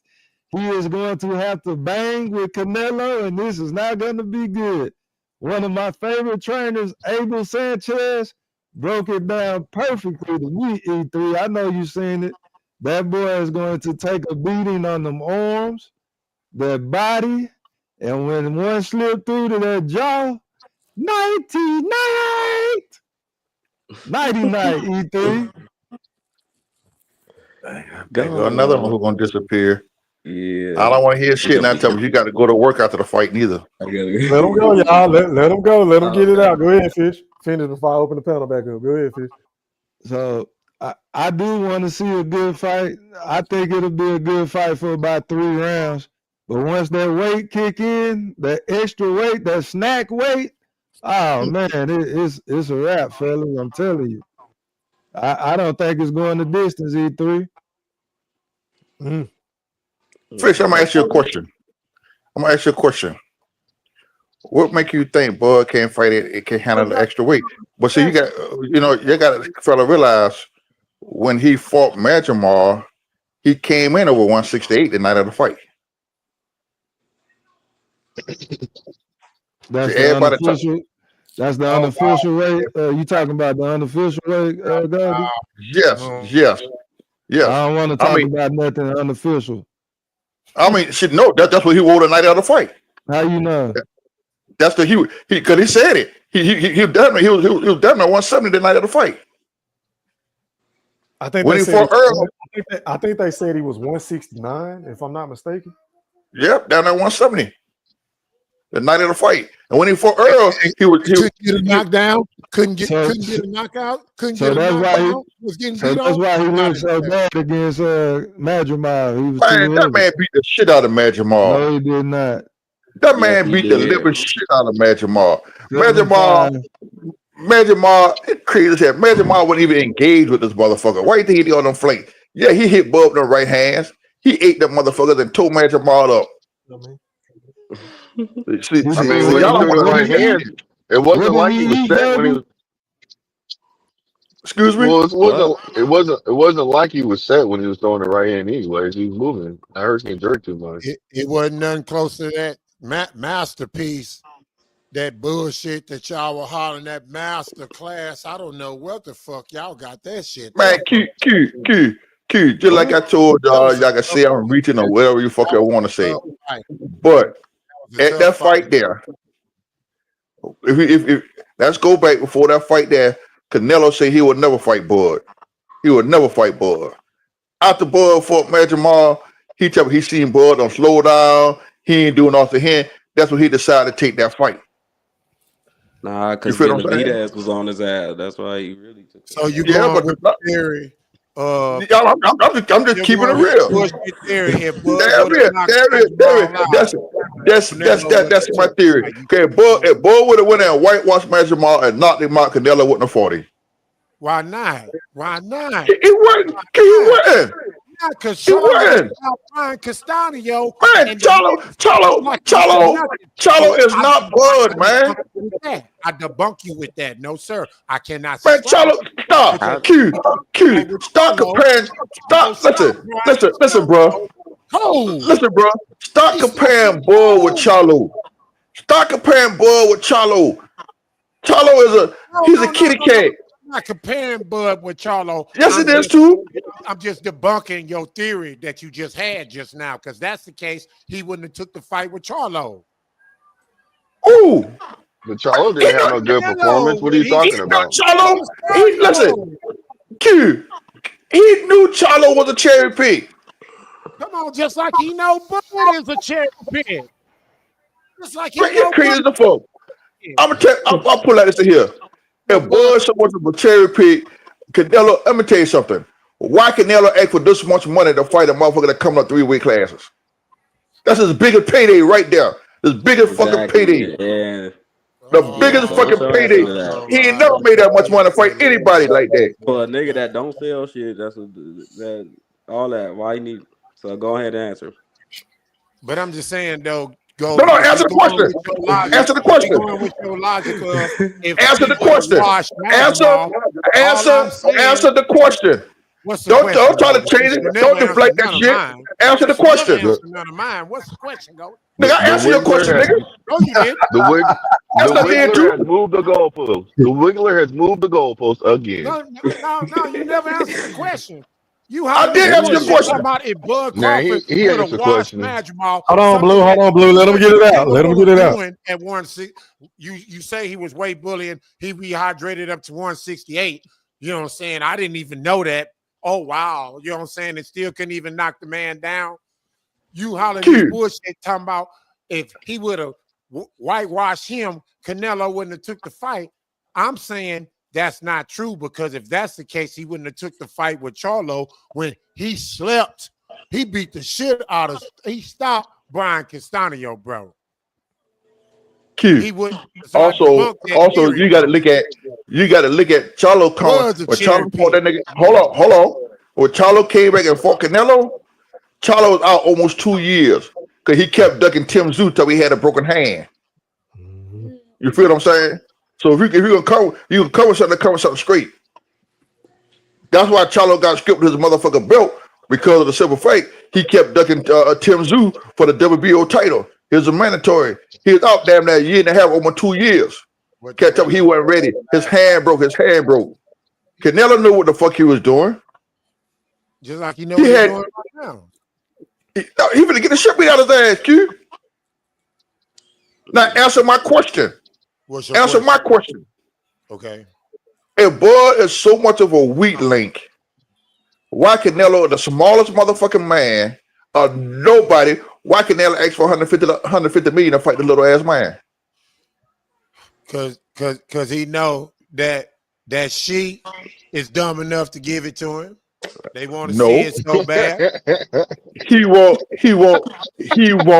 his retirement check. That's his retirement check. What you think this is for Bud? This is a cash out for Bud. This is no cash out, man. Come on, man. Bud Crawford, man. Man, listen, I'm telling you, Q. Fight, bro. Ain't no cash out fight. You saying that shit that I'm gonna tell you what, you're gonna cash out because you're gonna disappear. I don't want you to hear no crying. I don't want to hear no motherfucker snack. I don't want to hear shit. I ain't saying nothing about Bulk Hogan. I ain't saying nothing. See, I don't even want to hear you say none of that shit. I don't want you to come with it and get it, man. Nothing about Mr. Bulk Hogan from Omaha, Nebraska. I ain't said nothing. I want to hear how much money he lost on the damn Errol Spence fight. Then I know. Hey Q, before you go on a hiatus, man, just pay me my 100, bro. That's all I had, man. Like I told you before the fight. Hold on, listen one more time. I know you're gonna pay. I'm just saying, don't take off. Hold on, listen. Before you take off. Listen. I'm pretty sure Are you bringing this back up again? Hold on, Blue. Let it finish. We get Holly him. Let us see what he say. I'm pretty sure we're gonna come on before the fight. We're gonna send that money to E Thriller. If you don't send that money to E Thriller, it's not no bets. It's simple. All you got to do is send that money right before the fight come on. But that wasn't what we discussed before. Spend your money, it's a bet. Ain't no such thing as after the fight. Hold none on, of that. hold on. No. Listen to what I'm saying. Hold on. I have to say this to you again. We already talked about this and we hashed this out before. I know you probably forgot. You know what I'm saying? You are older than me and I respect that. So I ain't mad at you for forgetting. There you go, that bullshit. What I'm going to say to you is this. You're the one that called me when somebody owed you some money and I made sure that you got paid regardless. That's not the point. That's not what we're talking about. So because of the shit that's going on now. That's the way they do the bet, brother. Yeah, that ain't got to do with nothing, Blue. Respectfully. I got you. The money got to be on the wood or the bet ain't good, bro. Everybody that bet on my channel, they come on my panel, they send it to me first. And the ones that didn't, that's why we had to hunt niggas down, bro. We had to put niggas on milk cartons. We had to do a GoFundMe to try to find the ass and shit. I just had to do a GoFundMe recently to find Q. Fake beef with my niggas create fake beef with my partners just to avoid paying bets for months and shit. You ain't gotta be afraid to send your money to me, Blue. You ain't gotta be afraid. I said you ain't gotta be afraid to send your money. I'm gonna just tell them like this. You gonna have to when you send me the money, nigga, my cash app is a business cash app, so they charge me for money being put in my account. So well, that's your fault. Create another cash app, bro. Create a regular. Create another cash app. That way they won't take it off. See, that's where you got to do that shit. I got 2 cash apps. I got one for the business and one for the regular. Because when my regular money come in, you ain't taking a goddamn thing out of that shit. Fuck that shit. Oh, Goldie, I thought you was finna say something else, boy. What you thought I was bro? On a business cash app, they be hitting their percent, and then they charge you for a percent. Still put a draw on it. I figured you said some shit like that, but I don't put a Q. Listen here, I'm going to do something right here, quick. I don't want you to do. I'm going back to the Earl Spence fight. This is what you did. Oh goddamn! You didn't have shit to say till Fish started talking. When Fish started talking, you eased in, you said a little bit and try to back Fish up. I would get the Fish. Fish came in and talked that shit, but you was quiet as a motherfucking mouse. You said a little bit, What and you can I got quiet. say? You so good. What can I say after that, man? What can I say? You want to talk shit like you always do. Fish came on, talk this shit. I get it. You don't like that motherfucker, but he said he came in and talked this shit. You know And what? you got quiet. Y'all We had a hold on bed. to July 29th like it was just yesterday, but that's all right. It was I yesterday. understand why y'all hold It on was to yesterday. that fight Hey, hold on, 250 years y'all. ago. Hey, my apologies, fellas. Hey, man, I usually don't do this, bro. Hey, Jose, bro, if you keep spamming this same dumbass shit that ain't got nothing to do with boxing, I'm gonna block you, bro. I don't give a fuck about what Crawford got going on with his. First of all, he ain't even married. Let's just get that out the way. Second of all, Yeah, I seen that shit too. he ain't fucking your bitch and vice versa. So why do you even care? Like, I don't understand why niggas do this shit on the internet. Y'all on some TMZ boxing type shit. Well, what does this nigga personal matters got to do with boxing, bro? Like, you say this dumbass shit one more time, I'm gonna block your ass. Go ahead, y'all. I ain't gonna lie, man. If it's I like to keep it strictly Stupid, bro. boxing. Like, All that nigga, other then you shit. won't click on the link. This nigga talking all this shit in the comments about some shit that niggas don't give a fuck about. We don't give a fuck about who that nigga fucking, bro. Nigga, we care He about do. the fight. Hey, look, Let's he see do. it. He infatuated with him. Bro, That's he what it is. definitely do. Like he's But on. listen, You got Then, nothing to do that that shit. hold on, y'all. Then the nigga talking about race and shit. Like, first of all, I don't even play the race game on my channel because I feel like that's a lazy way to make your fucking argument. Like, I'm not racist. Ain't nobody on my panel that come on here is racist. We don't even talk. We talk about boxing, sports, and shit. So you coming in here talking about some light skin, dark skin, black people, like, bro, I'm gonna block you, bro. Y'all go ahead. Yeah. But anyhow, you know, everybody know Q is my ride or die. That's my brother there. But sometimes he be reaching like a motherfucker. He still hurt, y'all. Y'all don't understand. He still hurt. You feel what I'm saying? Heard about what? Heard about If what? Bud, I'm gonna tell you, I'm gonna keep it 100. If Bud lose, he gonna come on. He gonna be crying. He gonna say, "I tell y'all that nigga wasn't shit." I'm telling you what he gonna say now. He gonna be so motherfucking happy. He ain't gonna be able to. We ain't gonna be able to get a word in. He gonna dominate the show. He gonna talk some more shit. Boy, but if Bud beat that nigga ass, I might have to catch him and plane and come to Texas to give my brother a hug. But it's gonna be all right though. It's gonna be all right. Bud gonna beat his ass, and that's all to it. Now I want to get off Bud for a few minutes. Can we get off Bud for a few minutes? Yeah, go ahead. Y'all don't mind if we get? Oh, I know I where want to you get off finna Bud for a go. few minutes. Huh? Finna go. I say I know which direction you want to go right now. You know where I'm going at right now. With Yeah, the yeah, let's the most overrated motherfucker in boxing. The most overrated, soft ass, mushy ass, waxy rice ass motherfucker. Is he from Pennsylvania? That motherfucker from Pennsylvania. Oh my goodness. I knew. Flip flop. Let's just narrow it down a little bit. You know, so people know. I'm going a long route. I'm going a long route. Hey. I mean, come on, man. Come on, man. This motherfucker hit on Doug every big fight he had. But he's supposed to be the face of boxing. He's supposed to be the next best thing. That's the man Q told me Bub and Ducky. He didn't want that smoke from.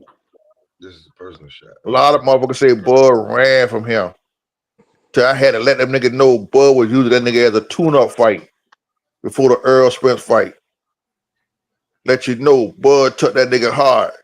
That nigga leaned up against the wall like a little bitch. When Bud walked past him, he get ready to fight Magic Jamal. Now who in the hell is We wasn't saying that Bud was ducking him. Bud didn't have an opponent and was desperately needing one. So we was like, why not fight somebody that's acting like they calling you out? I didn't say your name. I said Q. Q told me Bud been ducking him. I didn't say General Big Fish. I said Mr. Q. But didn't BLK? They offered Boots the fight as well. Steven Espinosa said, "Oh, we felt like we didn't need it." We don't need it. We don't need BLK. We can make the fight without BLK. So he got an offer. That nigga was just ducking. You feel what I'm saying? But this motherfucker, who is the nigga he fit to fight now? Boots and Boots. Oh, the lima beans. Okay, yeah. Yes, I did my homework. I ain't gonna tell you no lie. I did my homework today. I went and look at that nigga here fight today. Man, if Boots don't get that nigga here out of here within 3 or 4 rounds, he can't say shit. I'm being honest with you. But heaven forbid an old boy go there and clip Boots one time. I don't give a damn. He just clipped him one time and hurt him one time. Nigga, he over with. I'm going to laugh my ass off. He might be on the run like Shakur Stevenson or how Terence Crawford go fight in this upcoming Man, fight. get off the gas, man. Man, y'all niggas ain't never seen Boots. Y'all ain't never seen Bud running this motherfucking life. Say, man, Bud Crawford was straining to that Money Bag Yo song talking about I ain't never ran from a nigga. If I did cut my legs off, September the 13th, we cutting them motherfuckers off. You know what I'm saying? He ain't cutting nothing off. Motherfucker. That's damn right. These really sound like some hurt Earl Spence fans, like that lost a lot.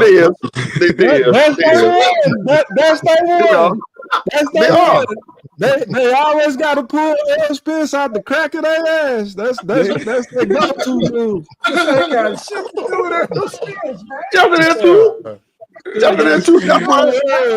Listen.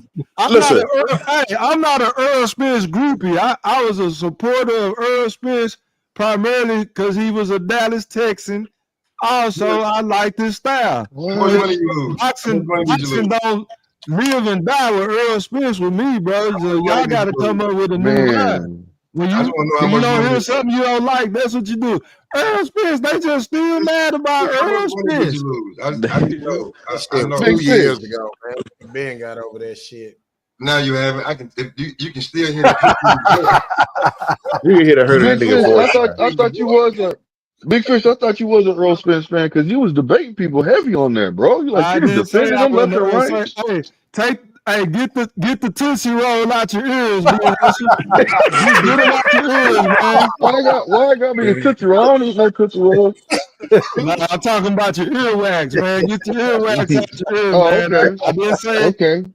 I said can't hear like Earl Spence fan. I'm not a groupie Earl Spence fan. You'll never see a video of me or hear a video of me crying about Earl Spence, begging and pleading Earl Spence to let me back in his gym. You'll never hear that.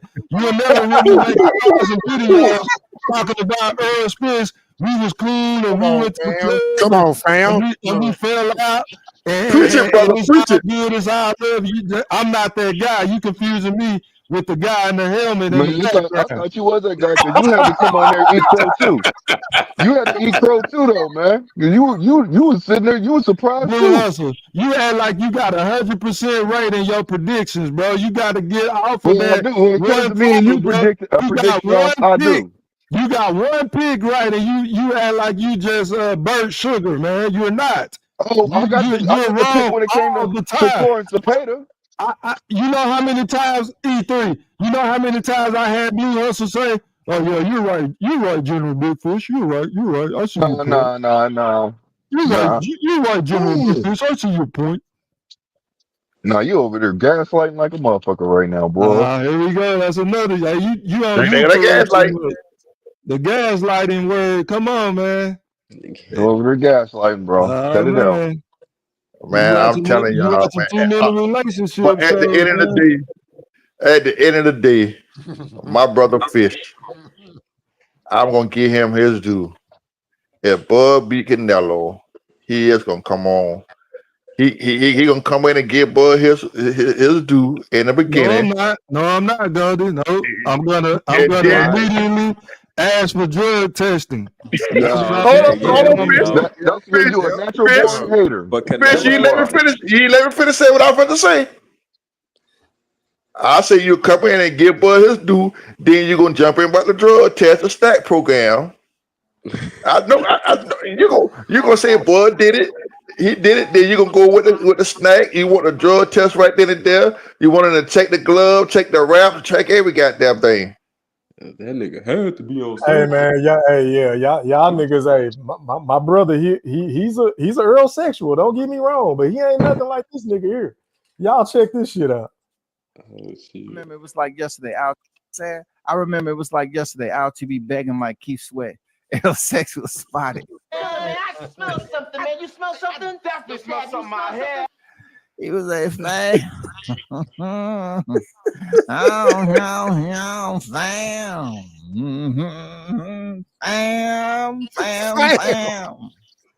That nigga stupid. Begging. I don't know why. Fam.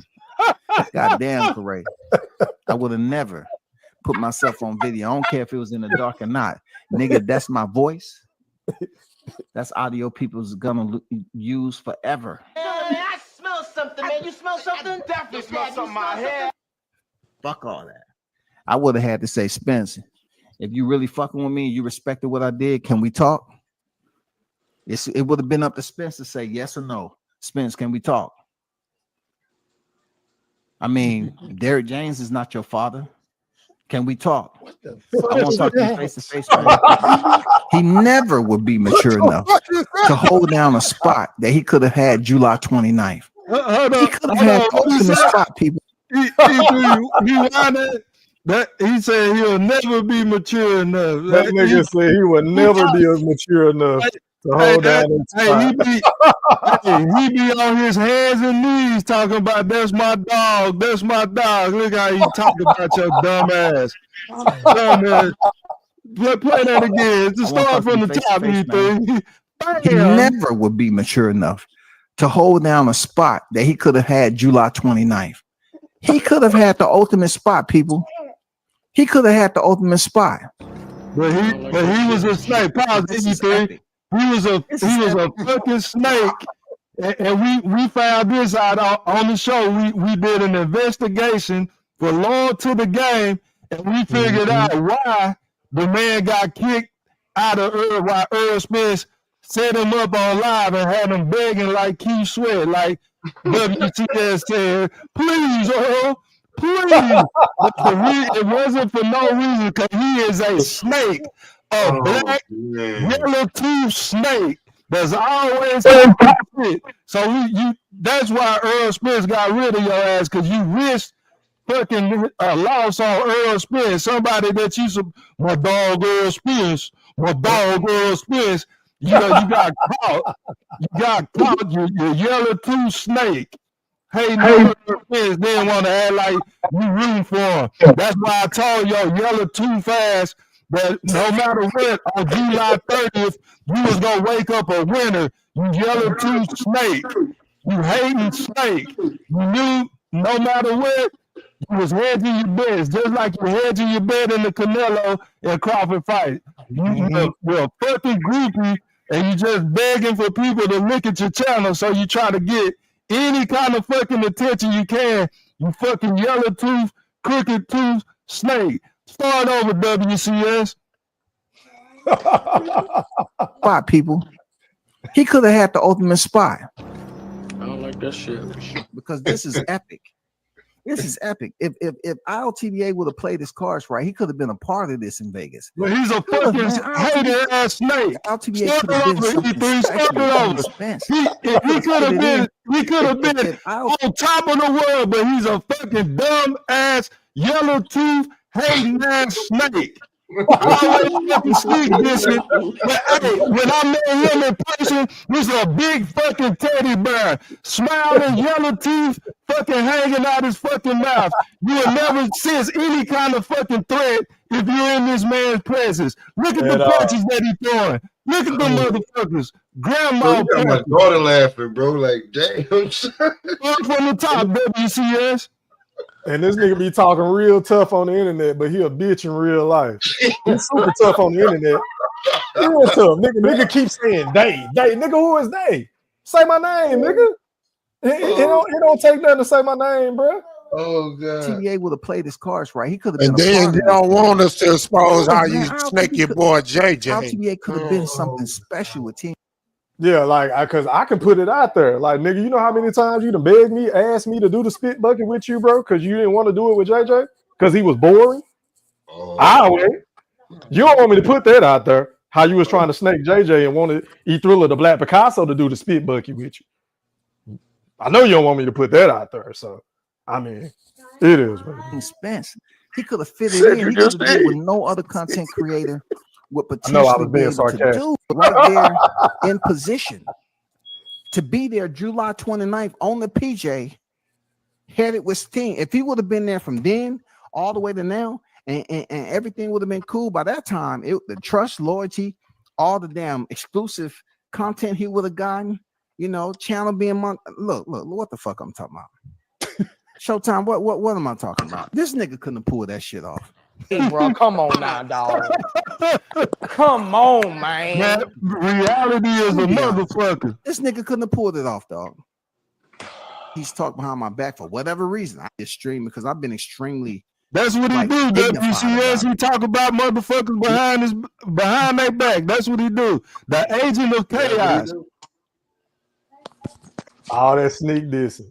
Nigga be on the phone with you 5 minutes ago, and then the next minute he live talking shit about you, but won't say your name. Hoe ass nigga.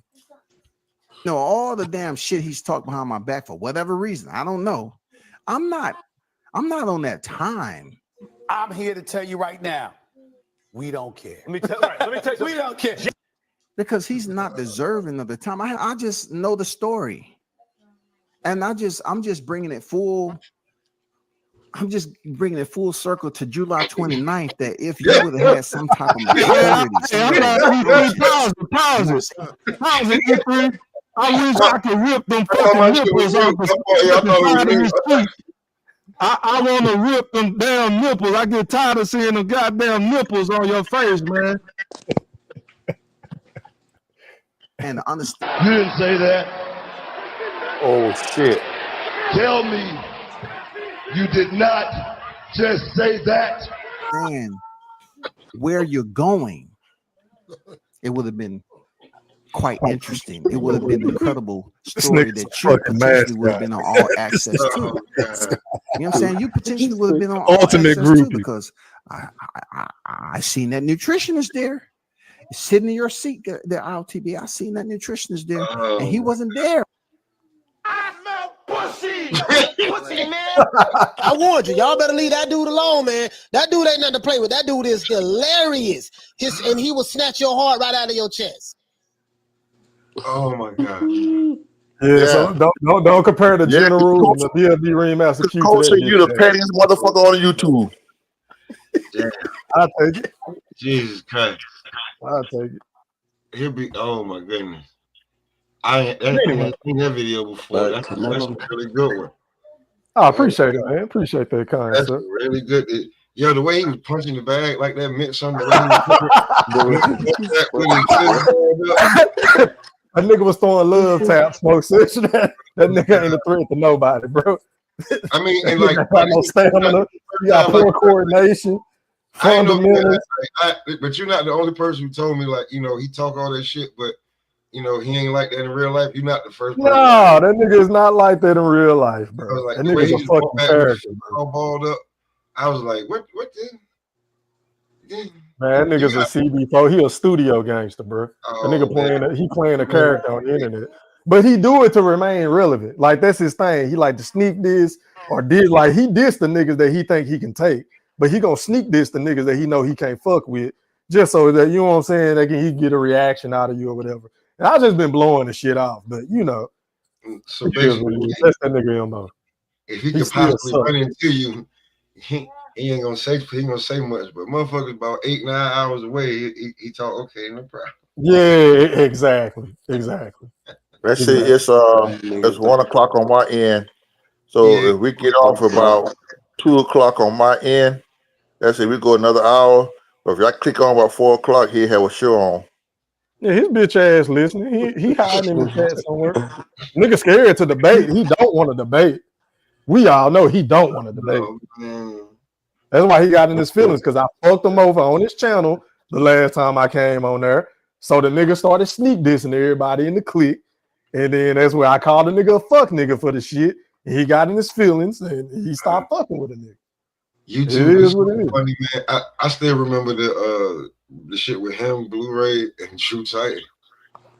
See, I don't even know about none of that shit, bro. Yeah, man, this nigga been all over YouTube just getting. Hey, when did that? He's the basically, you saying he the common denominator. He's the common denominator. Hey, when did that video come out? When did that video come out with WCS was dictionary? I don't even remember. Hey, y'all go check that. What is it called? The Texas Snake, something like that, man. It's something on WCS channel. I That's can't just do a it a while small ago. sample. WCS clowned the fuck out that dude, man. That shit was bad, man. Yo, listen. And the nigga so dumb, he took it as a compliment. That He took the shit as a compliment. That's how stupid this is. Retarded motherfucker. My dog WCS, he keep it real. He keep it real. Yeah, he kept it real. Play it one more time. He said that. He was kissing WCS ass. Like he was trying to get at me. That's what he was trying to do. He was kissing at my dog WCS. My dog WCS. He always keep it real. We might have our disagreements, but he always keep it real. Oh my God. Let's see what WCS got to say about you. The one. You gotta know how to pick and choose a battle. snake. That's one battle you don't want to pick, especially after that video he dropped today. And I have it. He'll snatch your heart right out of his chest, bro. Y'all better leave that dude alone, cause he know where your heart is, at, and your heart keep putting stuff out there on the internet, and it ain't looking good for y'all. So y'all just leave that dude alone, okay? Just please leave him alone. It ain't right now. It ain't looking good for y'all right now. It's looking real bad for y'all right now. You know what I'm saying? I remember it was like yesterday. LTB begging like Keith Sweat. And her sex was spotted. Man, I smell something, man. You smell something? Definitely smell something on my hair. He was like, fam. Oh,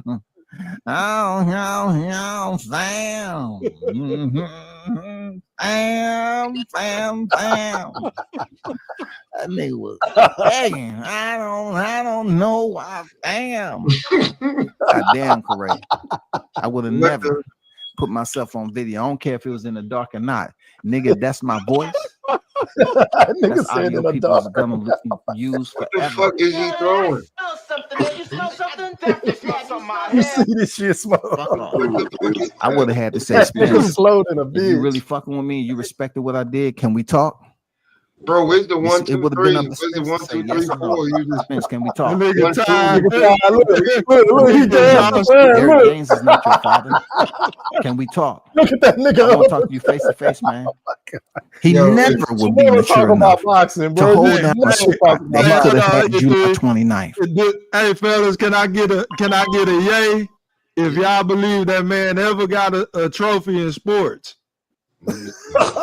participation trophy. That fat ass nigga ain't got an athletic bone in his body, Phil. That motherfucker not one. That nigga ain't never made no team on football, back, nothing, bro. That nigga can't play shit. And that nigga been ugly his whole life. So that's a different type of pain. Like, I get it. That's why he wake up every day mad as a motherfucker. I'm pretty sure his woman don't want to look at him. He don't get no kisses. He can't get nothing, bro. Nigga just his whole fucking life. Now that nigga, that would make you want to get up and hate on niggas all day. I get it. I don't know what that feels like, but I get it. I get it. Oh, now that nigga got a face only a mother could love. Yeah, he got a face for radio. He got a face for radio. Oh shit. And look, niggas in no type of shape of no kind, right? Came up a few planks of steps. I greet the nigga with a blunt. I say, here you go, baby. That nigga say, hold him on. I gotta catch my breath.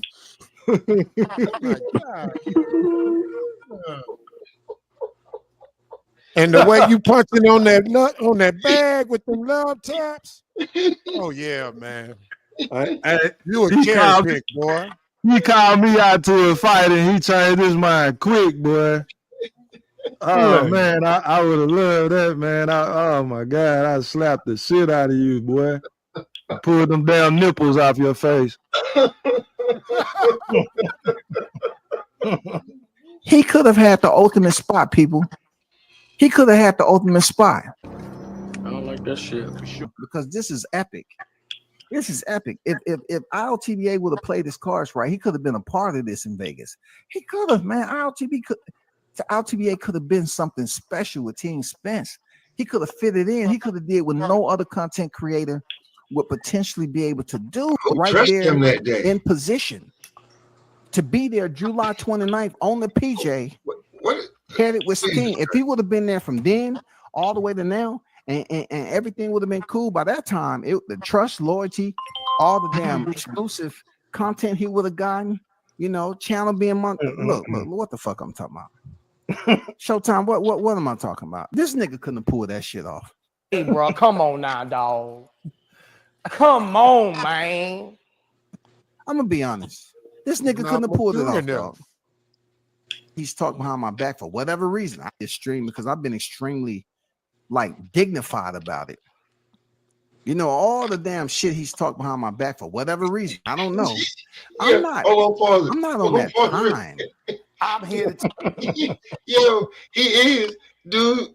Dudes ain't dressed like flip from above the rim. That's exactly what that is. Hey,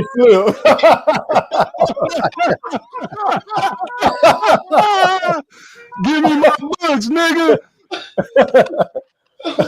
Tell you right now, shit. We don't care. Oh, Let me tell you, we don't care. Oh man, because he's not deserving of the time. I just know the story, and I'm just right. This what got me. And he walked back with his fist all balled up like circle to July 29th. That if you would have had some type of maturity, some level of intelligence, that's the camera. E3, goddamn. Oh god. Oh man. I'm saying to understand. You didn't say that. Oh man. Tell me. Yeah, you did not just say that. Man, where you're going, it would have been quite interesting. It would have been an incredible story that you potentially would have been on all access to. You know what I'm saying? You potentially would have been on all access too, because I seen that nutritionist there. Sitting in your seat, the ILTB. I seen that nutritionist there, and he wasn't there. I smell pussy. Yo, he's a pussy, man. I warned you. Y'all better leave that dude alone, man. That dude ain't nothing to play with. That dude is hilarious. And he will snatch your heart right out of your chest. Yo, the only thing you didn't have was the white girl saying, Jesus Christ. Is that my Canadian brother? Oh. Is that my Canadian brother, Boxing Nerd? I got that. Oh, okay, you dropped out. Okay. Uh-oh. I thought it was Boxing Nerd. Make sure you bring your ass back on here, Boxing Nerd. Hey, nerd wants that smoke. Yo, man. Odie Y'all looking for talking that you. shit about. I like those videos, man. Like shit like that. I watched like that's Appreciate it. That was light cool. work, man. That was nothing. That's been in the holster. That wasn't shit. And he know that. See, that lets you know when you just you could have been, but look what you did to yourself. Because if anybody ever shows you that one with him and Blu-ray, and man, that motherfucker. I ain't never seen it. Yeah, that motherfucker just started. He just got me. Do you want to fight? That motherfucker just pumped the shit out of it. What do you want to fight for? What you? What happened? Mr. Ferocious. Oh shit! I was not. I don't even know that nigga, but I just know that it can't be everybody else just picking on you. It can't be that. Word. Man, that fucked up, dog. Yeah, what up, go? What's fucked up? You got me all hyped up for nothing. Why? Huh? Why? I thought you wanted to talk about Sheree and how he got No, you. I ain't talking about, no. I'm telling you, got my hyped up for goddamn You ain't gonna put it out there that his bitch ass got you blocked on his channel. Oh yeah, I'm listening. But shit, we all understand that shit. That nigga got me blocked. You the one got me blocked. You fucking How you. the hell I get you blocked? Hey, Huh? this is You How the hell I the get you one got blocked, bro? how you got because I was laughing at you when you cooked his ass. He got mad. He this couldn't turn get to you. He can't get to you, so he took it out on my black ass. That's some hey, fucked up shit. this turned into the roastum show. You know what I mean? Man, That nigga nigga got the always nerve talking about niggas acting girly fied and acting girly. Nigga, you done blocked niggas, you done ran, you done kicked niggas out the spit bucket, you done did all kind of hoe shit, boy. I really been letting you make it, Sheree. I really been letting you make it, bro. But keep on. Keep playing. Man, Oh, we gonna get that we need to 2:30 in listen the to that. morning live We with need to everybody. listen to that whole World Combat Sports show, E3. That's some great material, bro. I'm talking about not one lie. Not one. That's my dog, WCS. That's my dog. Torched your ass, you yellow too snake. I hit that nigga up last night. Told that nigga to unblock me last night. I texted him, and I got down. Told him to drop the link last night. He ignored me. He ain't dropped the link for me in that last night. I want some smoke last night. I thought you and him were friends again. Huh? You said what, Q? I thought Goldie and Iorilla got back friends again. He wouldn't let me play. He kicked me out of the family. That nigga's a bitch. Hey, Man, it's all right though. You know everything happened for a reason, but we all good. You know, you can't take nothing away from a motherfucker, man. You know, we good people, and guess what? We still rolling. Hey, y'all got any predictions for the fight tomorrow with White and Moses the Will that Thomas? Dylan White fight tomorrow? Yeah. Shit, that ain't the fight I want to see. I want to see Raymond Ford. That's the fight I'm looking forward to. Who he fighting? He fighting old boy that be having the colored beards and colored hair. I forgot the name. What that nigga name is? The one coming out to the ring. Yeah, he got a mascot come up with it. I forgot his name. Yeah. I can look it He up. fighting. His last name is Nova. Okay. Yeah, Nova. Okay, Yep. yeah, that's the fight I'm looking for. MLC. That's what it is, Nova. Okay. That's gonna be a good That's fight, a though. I daytime think. fight tomorrow, fellas, by the way. Yeah, Ford versus Nova. Yep. I say that's a daytime fight. They fighting in Saudi Arabia. That's going to be some 11, 12 o'clock starting time. Which one? Dillian White? The Dylan White fight, they card starts 11, Yeah, it's early.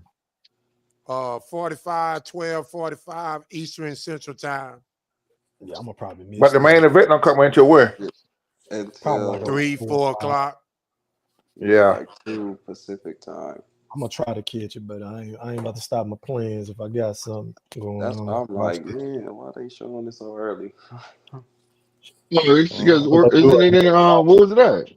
Where's the fight? Where's the location at? He said it's in Saudi, so that makes sense. Saudi Arabia. Yeah, that's the reason why it's starting so early. Mm-hmm. When you asked me that question, I'm thinking you had me thinking. I was like, damn, is it in the States? I'm like, I don't know. Had me tripping for me. I'm fighting tomorrow too. The boy Nerd say he coming back. Man, nerd don't want to smoke. We already been talking about boots. Pussy in the boot. That's why he coming. And Eric said he said whoever want that smoke, he can get it. They can get it, boy. Who said Nerd's going to be on the show tonight. He said he was coming tonight, didn't he? Yeah, Nerd cussed me out. He been hitting Nerd me cussed up me out the last other day. couple of days telling me to go live, but shit, I be busy during the week. So yeah, I told the nigga I was going live. I've been hitting him up. So. He cussed me out the other day. Cause I told that nigga I was looking for his ass. He need to explain this shit what Boots got going on. All these tough ass fights he got coming that up. nigga love Boots, man. He ain't gonna say nothing negative about Boots or his moves. And re-signing with Eddie Hearn, and he ain't gonna say nothing about that. Bro. He biased, man. I can't talk about Boots like that. Don't y'all do that, man. Y'all gonna get in trouble talking about Boots. That's why I seen the dude. I think he was on some live. He was like, "Yeah, I'll be really ready to fight people, bro. I'm ready Who said to fight." that? So he was on. Can I say another YouTuber name? I don't Yeah, know. I don't care. Okay, Yeah, I think yeah. he was on Ness or something, and that's the boxing voice. Okay. Yeah, he was talking about like You I'm talking ready. about boxing nerd? I think I don't know, but he was talking about he ready to fight people over books. He tired of it. Yeah, it's probably boxing nerd. But you know what I understand is how motherfuckers sit up here and just go with this fight here. I mean, come on now. If that was Bud fighting somebody like that, they'll drag the shit out of Bud ass. We all know that shit. Fight. Yep. They will drag the living shit out of Bud. We did it with the avocado fight. Yeah, Avenesian. They did it with Mean Machine. Shit. Green beans. Anybody Bud fight is a problem. They nitpick it.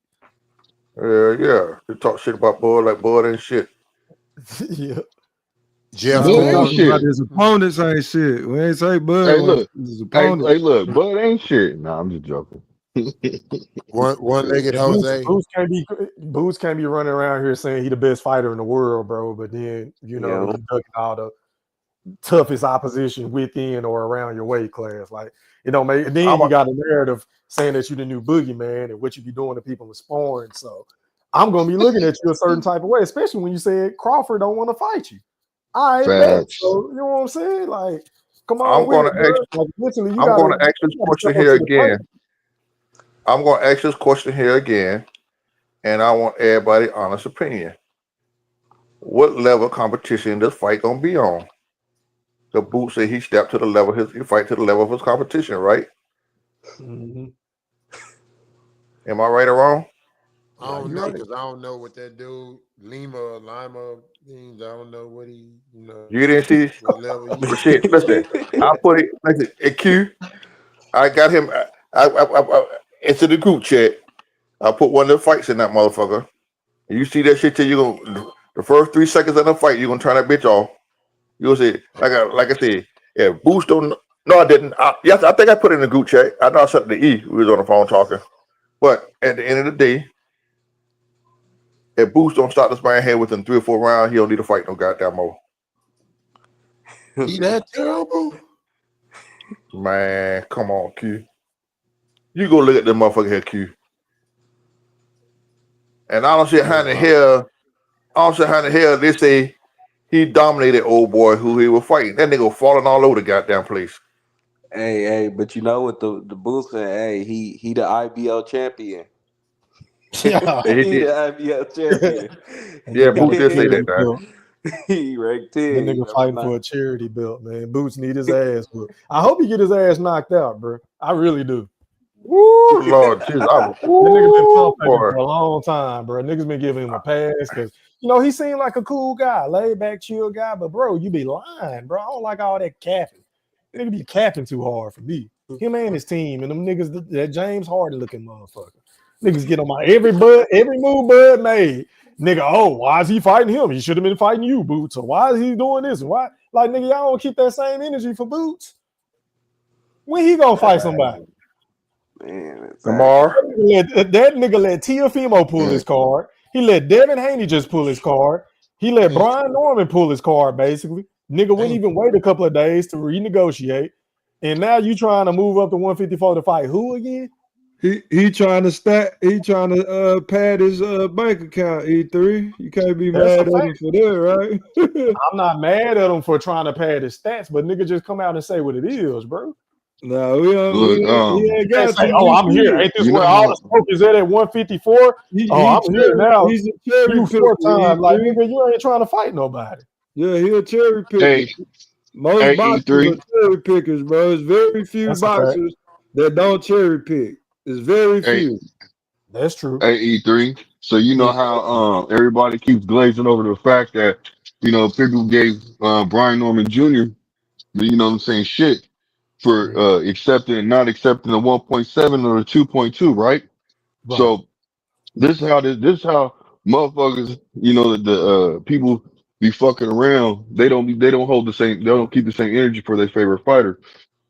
So you want to talk about life changing money? That's what they were saying. 1.7 million is life changing money. That's their talking points, correct?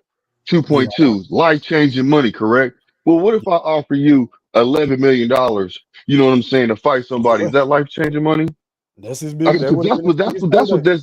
that's the definition of life changing money to me. But people glaze over the fact that he ducked Tio and he It's ducked gloss. Haney. It's gloss, Blue Hustle, gloss.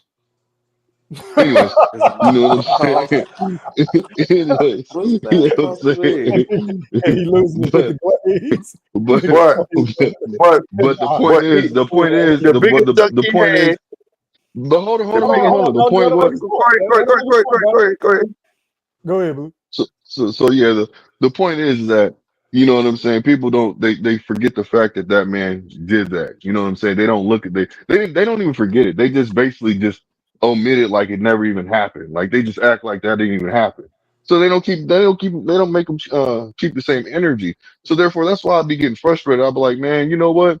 Because if Devin Haney, if he would have got, and this is just how I feel, if he would have got took that fight with Devin Haney, you see what I'm saying? At 147, you a motherfucking dunk for real. Because you were supposed to fight what's his name. But when he asked for the 152 and accepted that, why didn't he do the same thing for Brian Norman Jr.?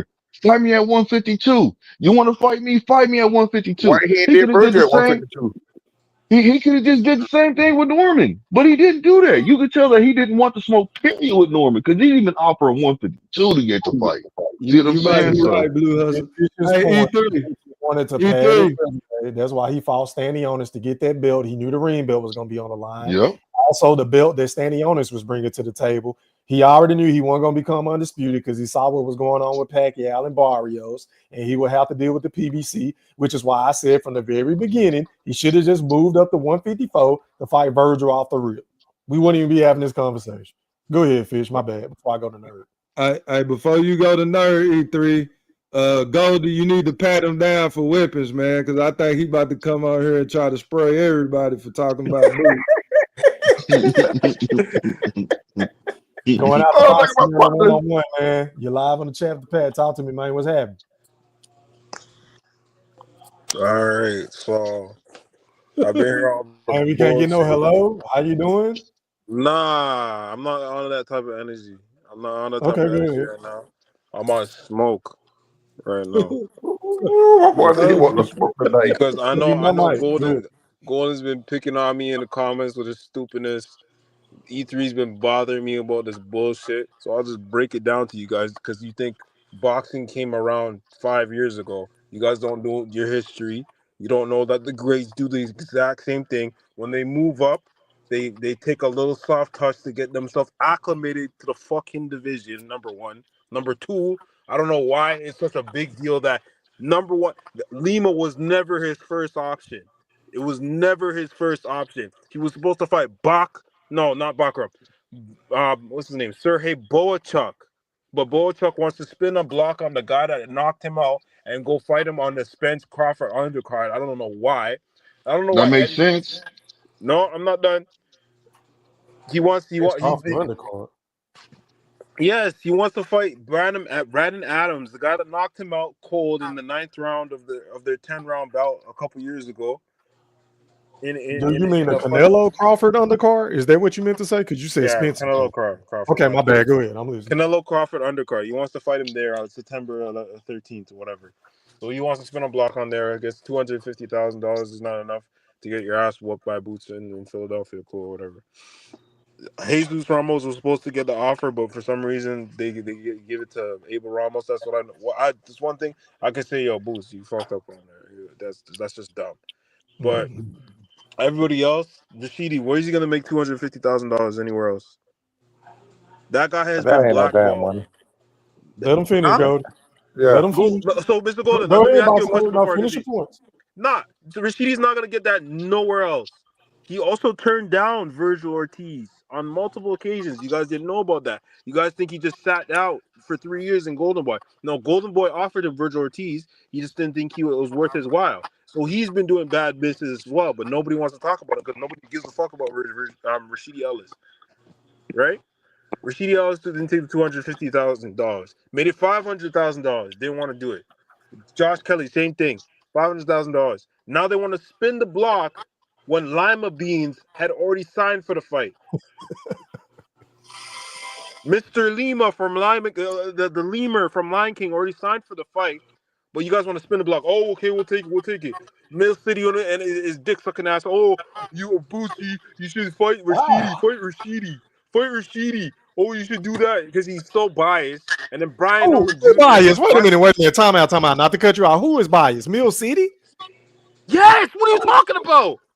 I ain't never Mill seen City? Mill City be biased. No, Now, I don't watch a lot of content creators, but no. I I'm watch telling you, him because he I gets watch. all the exclusives. And let me No, salute to him, man, because he's I see him biased. calling it straight down the middle. No, Personally. he's biased toward Rashidi Wow. because So he biased, but Rashidi. YSL ain't biased? That James Harden looking motherfucker ain't biased? Of For course, Boo? he's biased. He's got his You big can say that the break other from. day when I hit you up about it.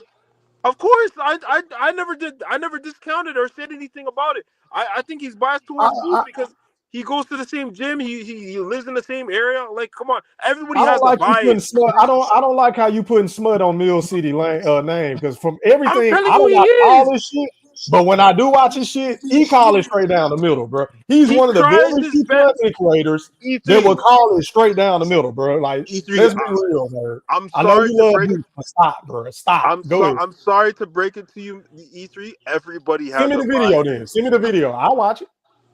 I'm Go ahead. sorry to break it to you. Okay. Everybody has a bias, E3. In this sport, in sports in general, as a fan, you have a bias.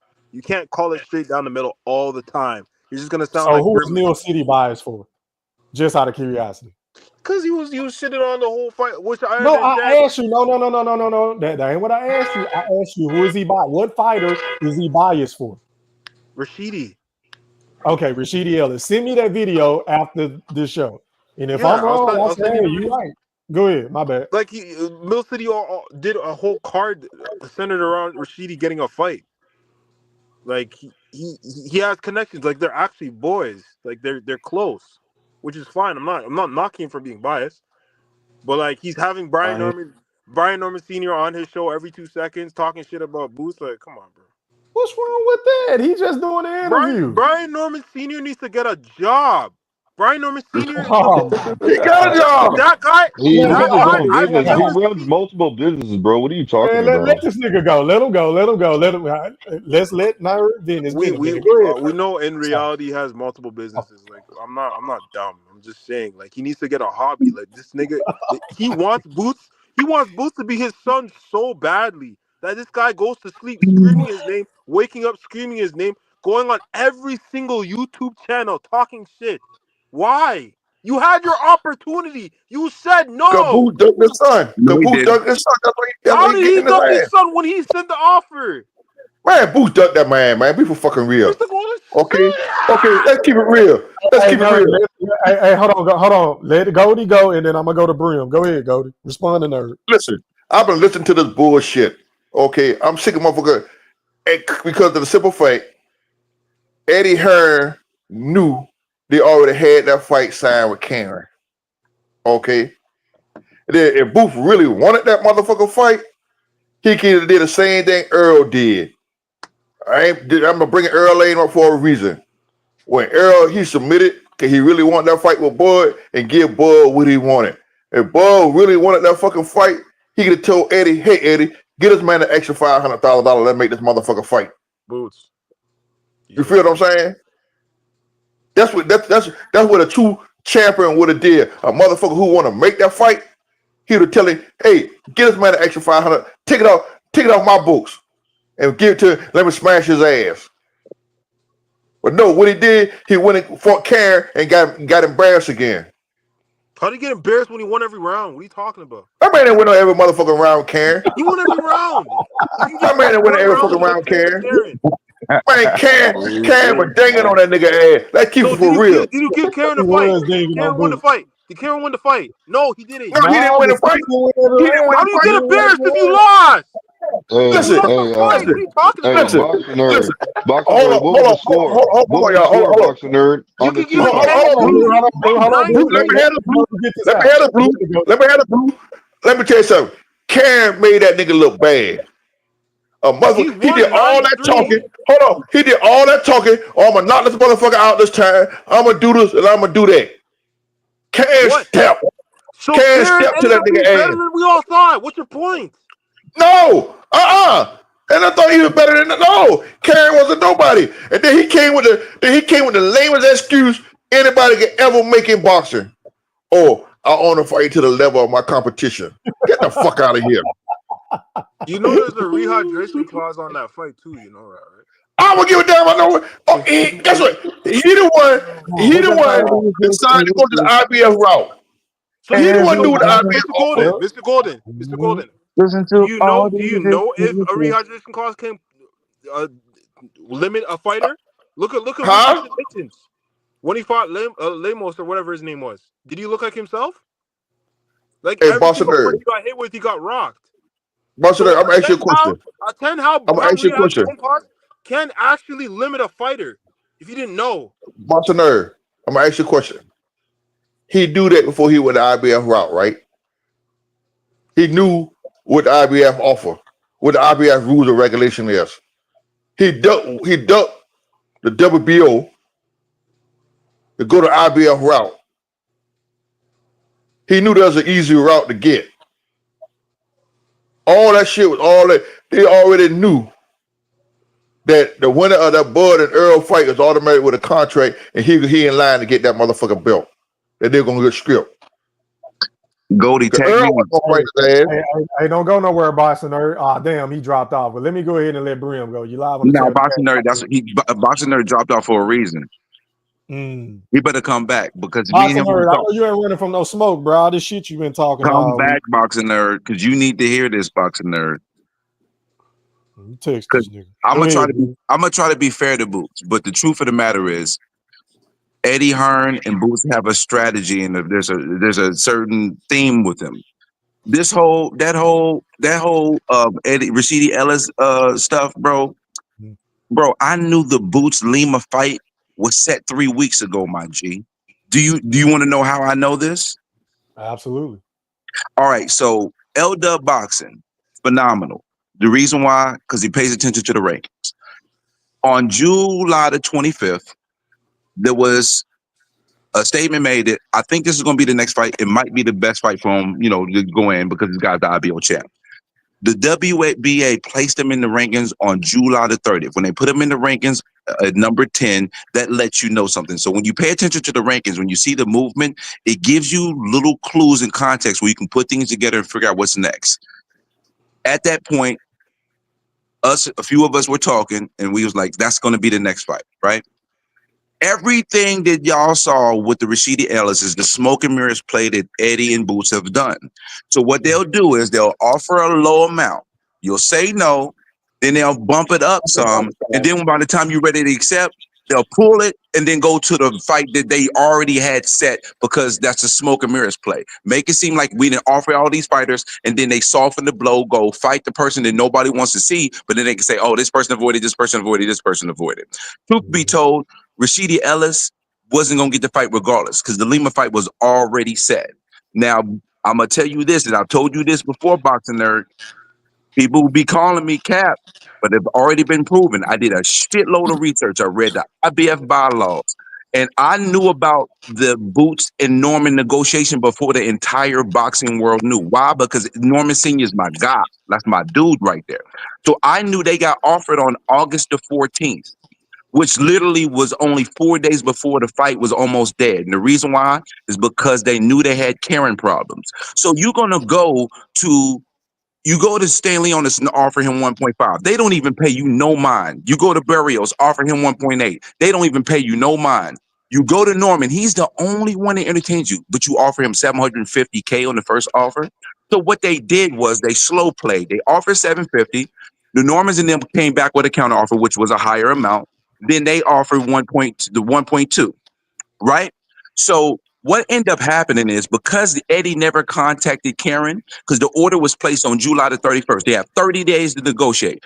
If Eddie Hearn was really serious about making a fight, he would have told Karen, hey, listen, stand by. I'm going to holler at you. Maybe we'll give you some step aside money, maybe put you on the car, because that's how it usually works in the procedures. They never contacted him. So what ended up happening is Karen on August the 18th, he filed paperwork to the IBF to expedite the purse bet date. Once they set that date, no unification match can be made. So what happened was on the 18th, when he filed that paperwork, which was on a Friday, Eddie Hearn had 2 days to spend $20K and file extension paperwork. That's why if you see the interview from August the 19th, Eddie Hearn was pissed.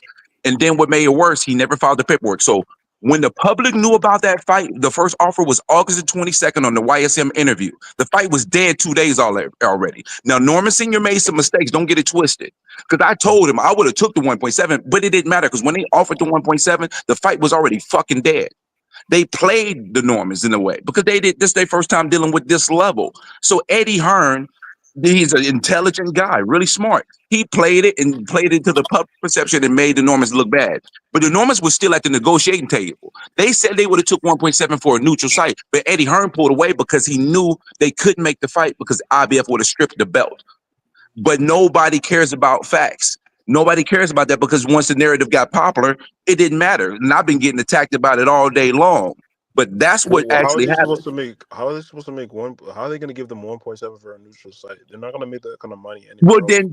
But that's why But the thing is, and I can understand that. But the thing is, the problem behind that, they gave Stanley Onis that and didn't fight in Philadelphia. But it was still Atlantic City. That was like an hour away. He gave extra money to Stanley Onis, but he couldn't do it to Norman. Make it make sense. It was Atlantic City. It was an hour away, bro. It don't matter. It don't matter. They paid him. They paid him almost $2 million. They almost paid him $2 million. They almost gave Stanley Onis $2 million, bro. So what? I know you did not just so what me. No, if they was really serious, that's still close to Philadelphia. That's why bro. If they was really serious about making a Norman fight, my brother boxing nerd, don't you think they would have actually talked to Karen? Don't you think they would have actually came to Norman and offered a respectable offer? Understand that, yes. Okay, so do you know about this? Do you know about the second situation and how greasy Eddie Hearn was? They tried to holler at Norman 3 weeks before his fight and tried to give him a take it or leave it deal, right? They said holler us after the fight with Jin Sasaki. And so what happened was Norman City was like 2 days later, he said, you know what, let me holler at them. Hey, listen, give us a call. We'll see what's up. He sent an email. They said, we'll contact you back. They never contacted him back. So when we talk about Boots ducking, when we talk about Boots ducking freaking T.O. and Devin Haney, it ain't that he ducked them. He had no choice but to say no. Because how the fuck would he look if he took that fight at 147 when he did not fight? Thank you, my brother. When he did not fight Norman at 147. You know how stupid he would have looked? Realistically, Boots hasn't ducked anyone. Let me explain why. Let me explain why. If you guys are willing to hear me, I will let you guys know. Are you guys willing to hear me? We listening. Yeah. Number one, he didn't duck Virgil Ortiz. You know why? Because in his post-fight interview, he said, I'll move up if I don't get unifications, correct? He said that in that order. You guys remember that, right? He kind of said it like that. I mean, he did say it like that. He blamed his putrid performance on his weight. He said it might be time to move up if I don't get the unifications. That's what he said, word for word, bar for bar.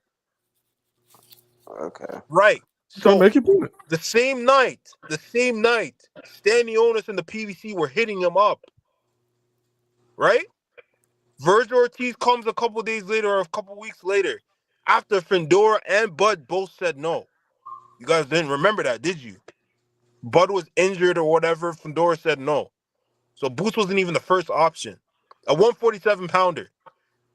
The contract came at a 147. He's like, all right, cool.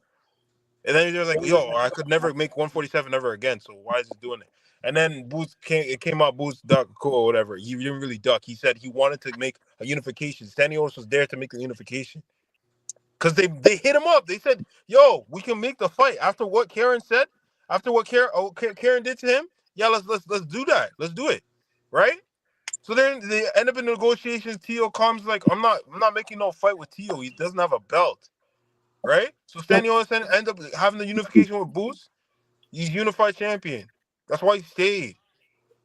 If nobody else came and Boxing nerd. Hold on 1 second. Go there. I just want to say this. There's a couple more things.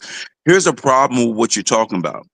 Everybody on this panel knows that Boots and Eddie Hearn is showing a pattern of how they're moving, and you would even admit to that. You admit to the pattern that they're doing, where they do the pump fake, they do the okie dokie. We're offering this, and then next they pull away and they make a fight that nobody asked for. You cannot act like that. You don't see this pattern. Say, do you see a pattern with Eddie Hearn and Boots? Yes or no, Boots? I mean, yes or no, Boxing Nerd? Was that ever what I was talking about, though? I don't know. I don't care about what you're talking about. I'm talking about something else. I'm asking you a question. He asked you a yes or no question, Boxing Nerd. Do you see a pattern with Boots yes or no? and Eddie Hearn? Why are you interrupting me for that kind of question? I'm giving you an example as to why they're not ducking. I wasn't even done. But that ain't what he asked you. He asked you a specific question, Boxing Nerd. Cool, yeah. All right. So you notice that they have a pattern of action that they have, right? Yeah. Cool. You say they didn't duck nothing, but we got Turkey Al-Sheikh saying, hey, you want to make a tune-up, go fight with Eddie. You want to fight here, we make a fight. Did you know that they offered a box? You want me to run down legends that have had tune-ups when they moved up? I'll give you a lineup right now. I'm pretty sure. Hold on. I'm pretty because wait a minute, because you hit me with that. Hold on, you hit me with that dumb shit with Floyd Mayweather, and I'm pretty sure the resumes are not comparable, sir. Floyd had fought Diego Morales prior to fighting a nigga like Shamar Mitchell, so Boots ain't even got that on his resume, fam. Who cares? Exactly. It's still an example. You're acting I care. I care. Because you're acting like I'm not about to let you shit on Floyd. Floyd had a stellar resume. You're acting like boxing just started. You're acting like boxing. You know that Boots is the eye test champion of the fucking world right now. You know that. Fuck what you think, bro. You're acting like boxing just started, bro. It's the facts. You're acting like boxing just started yesterday. Boxing nerd. You can't get upset with us just because we feel like your boy resume is poo cheese. I agree, but like I'm just saying, he ducks everybody, every single nigga. Okay. What are you talking about? What about Blair Cobbs? What about Blair? Blair the Flair. He done pulled up on Boots several times. Why wouldn't you fight him? E3, have a serious conversation. This is before Boots even had a belt. Where is he in the rankings? Where is he in the rankings? Boxing Nerd is ruled to answer a question with a question, my brother. I asked you, what about Blair Cobbs? Why didn't Boots fight Blair Cobbs? He's not in the rankings. So he was never in the rankings. He hasn't fought since Adrian Broner. Nobody wants to I'm fight. talking about prior to that, bro. It's video footage of this nigga pulling up on Boots several times. Who gives a before fuck, Boots even bro? He's not in the rankings. The man was in the rankings at the time. Brad Carr was one of the hottest fighters coming up at the time. Nigga got to be in the rankings for Boots to fight him. He was one of the hottest. He's not the man is pushing 34. A 17. That ain't got nothing to do with that. Who cares about the nigga age? Who cares? He wanted to smoke. Just because he can triple a little bit doesn't mean he's any good, bro. He's trash. That's besides the point. I just asked you, why wouldn't he fight Blair Cobbs? Because it's a waste of time. Fight would have sold. They both from Philly. What's the problem? It would have been a waste. It would have been a waste. What's the problem? It would have been a waste. That would have been one of the biggest fights. That would have been one of the biggest fights right there. I'll answer this. If it happened maybe a couple months after he pulled up on him, it would have made sense. It was just too late. It just seems like to me, like Brim said, there's a pattern in all the fights that we really truly want to see Jerron Boots Hennessy in, aka Mr. Bubble Wrap, because he's protected to no end. They never make any sense, or their team is always on different pages. Eddie saying this, Bozy saying yummy. No, nigga, I don't know what you mean. And Boots is saying something else. So I mean, I don't understand how you don't see this shit. Either you wanted to see it. Nobody else really wanted to see Blair Cobbs and Boots. No. I'm just saying in general, like every time there's a fight that we want to see Boots in, there's always something with him and his team. Well, let me guys hit you with a bombshell. He's getting over critiqued and overanalyze because he's slowly becoming one of the faces of boxing on YouTube. No, he's being Ducking. overanalyzed, overcritiqued Ducking. because he said he's the best fighter in the world. He's been saying that these guys and with the names don't want Skill to for fight him. skill, yeah, he's one of the best. Everybody, but when it comes down to making these fights, there's always a fucking excuse. So content creators and fans on social media have every right to nitpick his choices or his fucking business moves. Right? So let's go down the names. Let's start for 147. Brian Norman. That fight couldn't happen because of the IBF regulations, and he wasn't gonna wait for Brian Norman, even though they could have. You guys know they could have negotiated 3 weeks out because Jin Sasaki was a pile of dog shit. You guys knew he was a pile of dog shit. You don't have to be super prepared for Jin Sasaki. That guy's trash. All right. So Brian Norman, they could have happened, but it didn't happen. It's gonna happen at 140-54, hopefully. Teofimo Lopez didn't have a belt. He was coming at 140. He's a small guy. Who cares? Devin Haney, another small guy that didn't have a belt. He was only staying for the belts. If he couldn't get the But belts, he has a name. so that's 3 people he didn't duck. Those would have been the 2 most accomplished niggas on his resume, bro. I'm telling you, word You for don't think word. you don't think Boston Nerd. Why did he offer Devin? If Devin's so small, hold on. Let me get this to you. Give me 1 second, bro. If it's Okay. all about the belts, then why did he just move up to 154 out the rip to fight Baccarat? If it's about the belts, he's allowed to have at least I commit to. why does he need 2 ups now? I wait if it's about the belts because we know it ain't about the money. He keeps turning down his big payday. Roy Jones. It was about I'm gonna say this here right quick. I'm gonna ask Boston Nerd. I'm gonna ask Boston Nerd this right here. It's about the belts, bro. Because you keep making these points about Boots want the belts. Why didn't he at move up to 147? 154? We're talking about the I'm talking about both. I'm not just talking about 147. So he's not allowed to. I'm gonna ask Boston Nerd a question because he just made a statement just then. You say that Devin was a small fighter coming out to 147, right? Yep. If Devin's so much of a small fighter coming at 147, why Boots offering the fight at 152? That would have been the story behind it, Mr. Golden. No, answer about what you He just can't said. answer the question, but I can. He didn't take the fight with Devin. Because Devin is coming up. He's a small fighter coming up, but he wanted to fight Devin at 152. Because you can't make 147 and perform properly. That's not what you just said. That's not what you just said. In that case, then, guess what? In that case, then, if he wanted to fight Devin at 152, he could have fought Virgil. But Virgil was trying to fight him. He could have told Virgil, okay, I can't meet me in the catchweight at 152. Let's make this fight. Hey Goldie. Hey Goldie. You know what's so bad about this? Boxing Nerd don't even realize that I just told him that when they contacted the Normans to try to fight, to make the fight, the Normans contacted them 2 days right after, and they never even touched back base with them. And here's another thing that you got to understand, Boxing Nerd. If he was really serious about fighting Brian Norman at 147, you got to think about it. If they was going to fight, it would have been October, November. So if they going to try to make an offer, but then you turn around and say, I can't make 147, which one is it, dog? You can't say you want to try to make a fight with Norman, then turn around 2 weeks later and say, I can't do 147. The doctor said I'm only performing at 30%. When there ain't no fucking test that exists that tells you that. Come on, bro. You gotta call it for what it is, what you got. You can't say I'm going to give you a take it or leave it offer 3 weeks before his fight. And then they tell you, hey, just holler this after the fight. But then they turn around and contact you anyway 2 days later. And they say, yeah, we'll get back to you. And they never contact you. And then you make an announcement the day before Norman's fight that you're going up to 154 because you can't make 147. So how the fuck you serious about making a fight with Norman if you can't make 147? See, that's where the cap is. You won't even admit it. Come on, bro. What test it was? Do you know what kind of test it was? Man, you making my ass itch, Boxing Nerd. Do you boxing? Hold on. Let's go back a little further more. I want to hear what he's saying. What test? I want to hear this test. I want him to answer this. Where's the test? I want to know what you're talking about. Blue. Yeah, you ain't saying nothing in a minute. Go ahead, Blue. It was a blood panel, so it was multiple needles that he was taking. Like it was multiple blood samples. It wasn't just one. You made it seem like you knew what test he was taking and shit. All right, man. You just talking. I got intel. It was a blood panel, bro. Man, get off the gas, bro. Where did you get that information from, Boxing Who do Nerd? If you you don't think? mind me asking? Who do you I think? don't James know. Harden. That's why I'm asking you. I don't James know. Harden, obviously.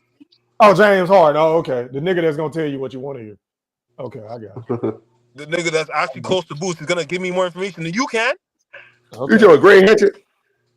Nah, I'm talking about that No. James Harden looking motherfucker. Oh, YSL. okay. Well, Why do check you y'all. say that? This guy has a beard. He doesn't look nothing like James Harden, right? That nigga look just like James Harden. No, he does not. Okay.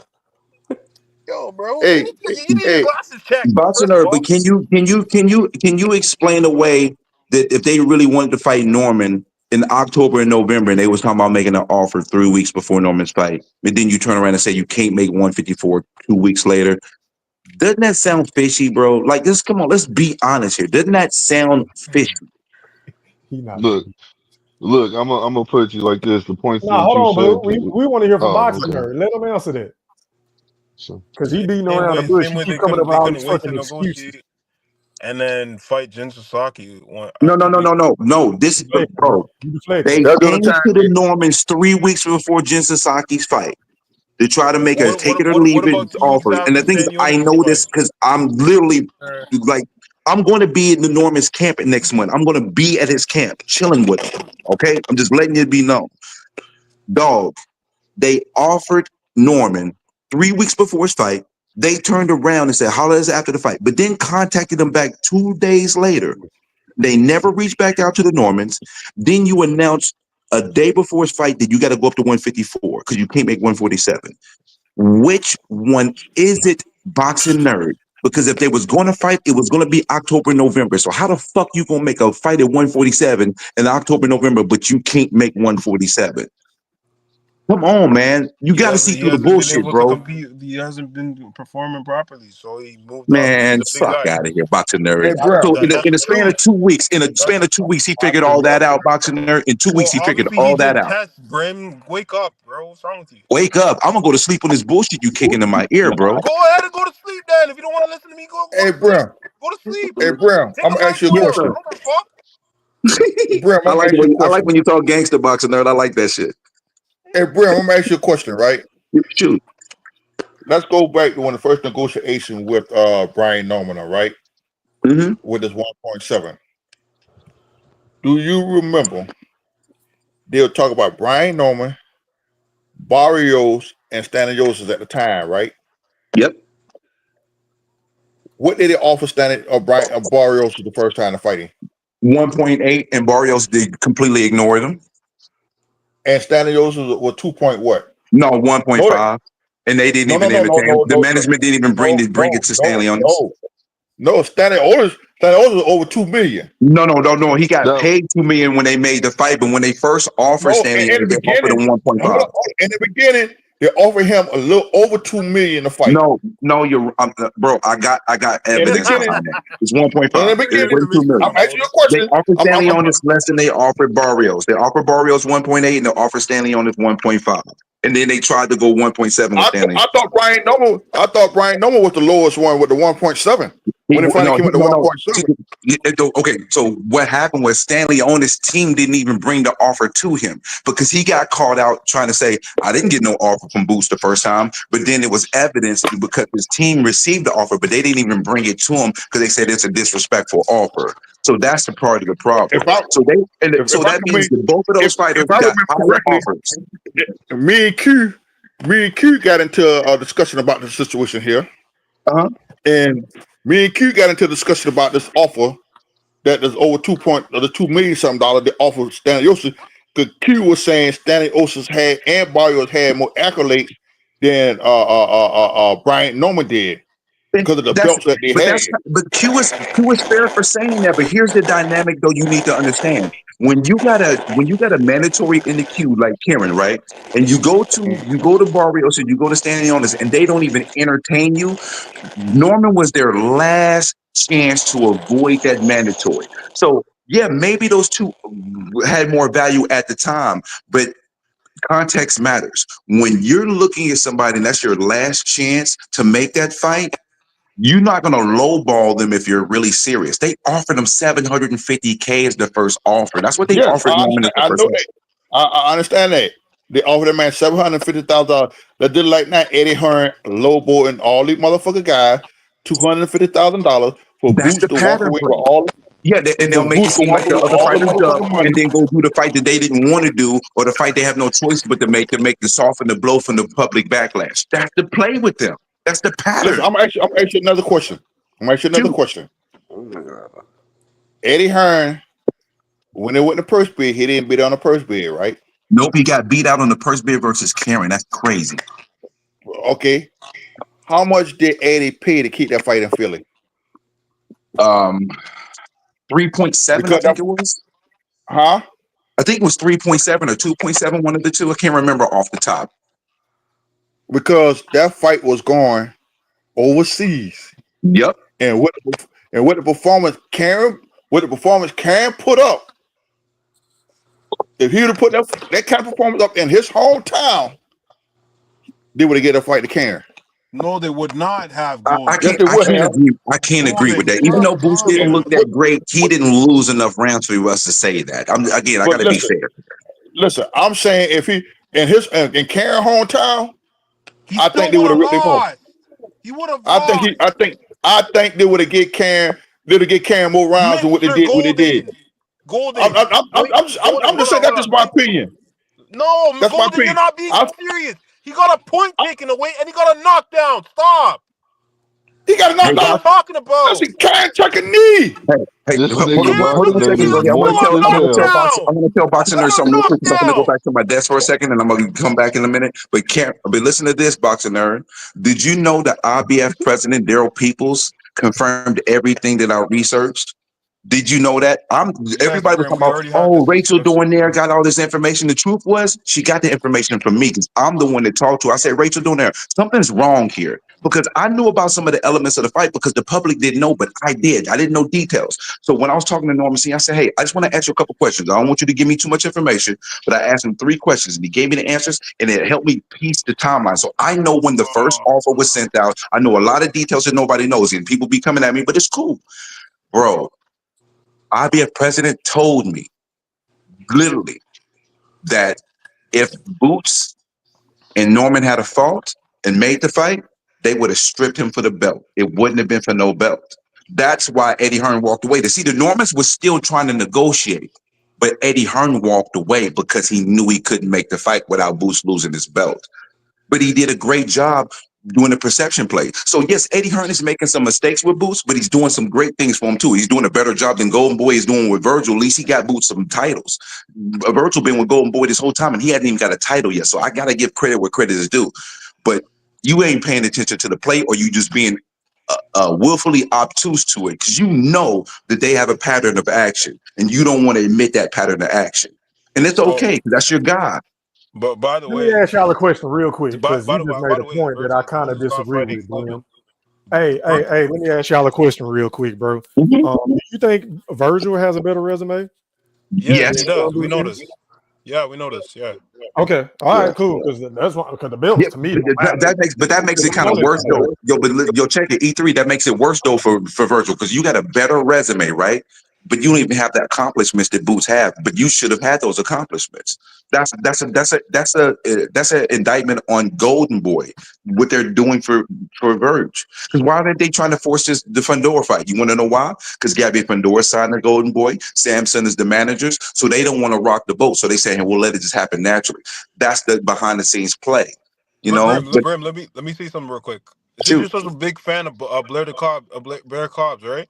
Who? Mr. E3. Mr. E3. I'm not a big fan of it. Mr. Yeah, I said it. I'm down. Hold on. No. Yo, he's changing the topic to go to. He changed the topic to go to that dude that's trying to save face. Spin right back. No.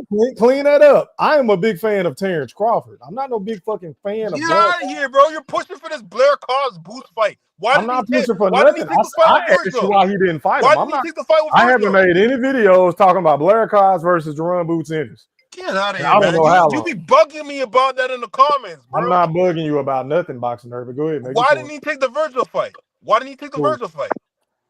Who are you talking Who's about? Doug Virgil, though? You want Blair. to he didn't know. He didn't. Mm-hmm.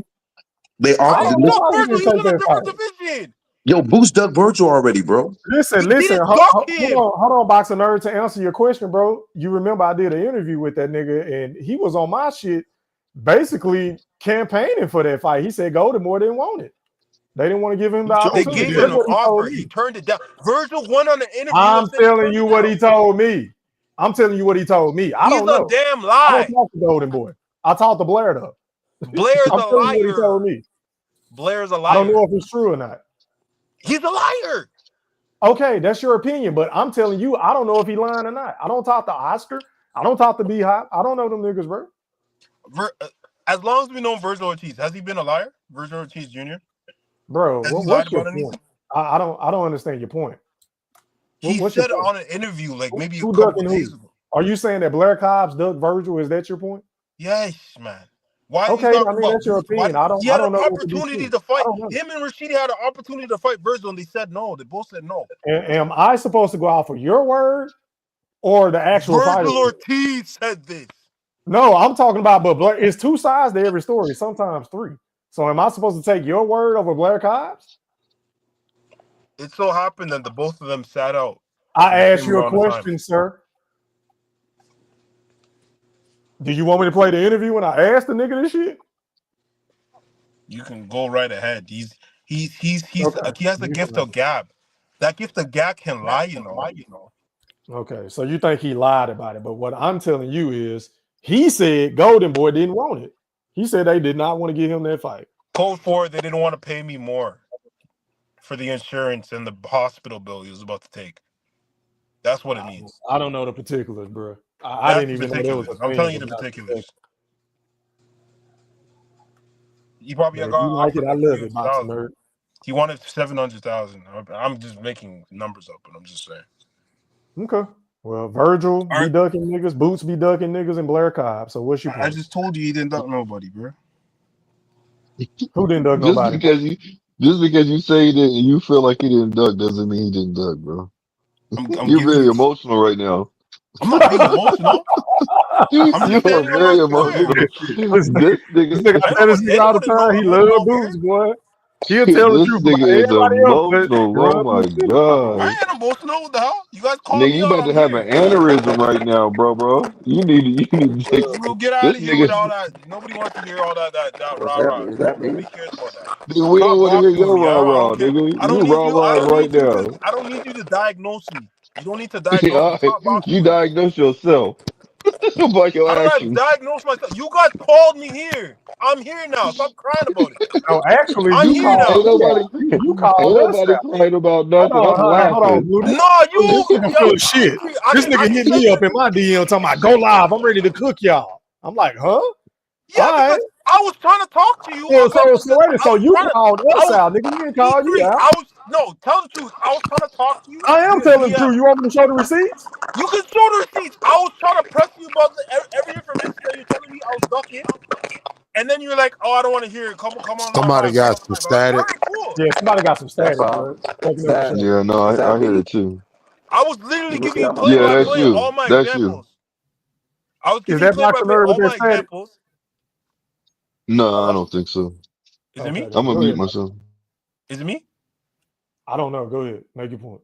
No, I was giving you play by play all my examples on why Boots moving up and getting a tune-up is not so bad. I'll give you all the legends and people that have done it in the past because boxing has been around for hundreds of years and people have done it in the past, but you guys don't want to. You want to overlook it and over-criticize Boots because he's done some stuff and called out Bud and calling out Bud is just such a crime to you Bud fans. So you guys have to critique everything he does. So I You give you can't do that, examples. bro. Hold 'Cause on, I'm the hold on, hold same on, nigga. hold on, hold I'm on, the hold same on. nigga that was pushing for him to fight Bud. I I made several understand that. I videos understand advocating that. for that fight. Okay, so You that can't do that that with statement may me. not apply to you. That statement Okay, might not then. apply to you, but it may apply to other people in the chat and on the panel right now. So I was giving you examples of people in the past that have moved up and didn't take the champion, but someone below them or even lower than that. I gave you 3 examples. You said I ain't trying to hear that shit. Come and talk to us. Da, da, da, da, da. I was like, all right, cool. I'll cook you. So you called me out. You told me to come here. No, boxing nerd. Do you really want to play this game? I don't know why niggas try to play these games with me. Do you really want me to post this? Do you really want me to post this? Post Bro, on Tuesday, you put go live tonight. You said boot shit, fight for title. I'm gonna come on and cook all y'all. Cause even when I give you facts, you'll be weird as fucking either way. I don't care. I sent you a picture of me like being sarcastic. You said no, and then I said, so you want to cook us, but give Boots a pass. You said whatever you want to call it. I said you disgust me. You said I could care less. You sent me some laughing emojis. You said you're mad or something. I said projecting. Why would I get mad over being right? I told you your boy is a fraud. So you would be mad before me. You called us out, nigga. I didn't call you out. Who's us, bro? You message me every day about some bullshit. You said I'm gonna come on and cook all y'all. Who is all y'all? You didn't just say me. You said all y'all. Let me show y'all this shit. Since you think I'm you all state bites. I'm here okay. by myself. By myself. Standing 10 toes. That's You cute. all on. No We problem. appreciate you for pulling up, but you're deflecting. You called us out, boxing nerd. You called us out, bro. You've been in my DMs. Oh yeah, go ahead. Let's go. Yeah, number one. Y'all see this shit? Can y'all see this shit? Yeah. Can y'all see this? Yeah. Who's initiating most of these conversations though? It's you. Hold on. Don't try to move the goalpost. Do not try to move the goalpost, I'm not sir. moving the goalpost. I'm sending you facts. Hold on. Let me try. Hold on. It's okay. That's cool. Let me find this shit. By the way, Virgil's not fighting Lubin. He's fighting Xander Zayas. Oh yeah. Where you get that from? You can go on Twitter right now. Well, that make Boots look even worse. How? Because he fighting a champion and Boots not. Who's fighting a champion? Who, Lubin? Wait, did you say? I told that nigga that same shit. MLC. who look worse? What are you talking about? Say that. Huh? I said Virgil's not fighting Lubin. He's Xander Zayas is fighting Lubin, not Virgil. Oh, Xander. Oh, my bad. You're good, yeah. It's all good. You thought he said he was fighting Xander, huh?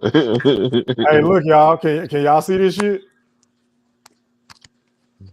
It said Boxing Nerd said on Monday, go live tonight or Tuesday. Go live tonight. Boots shit fight for a title. I'ma come on and cook all y'all. Do y'all see this shit? And this is what I sent that nigga. I said, so you want to cook us, but you gonna give Boots a pass? Whatever you want to call it. This is verbatim, Boxing Nerd. But go ahead. Man.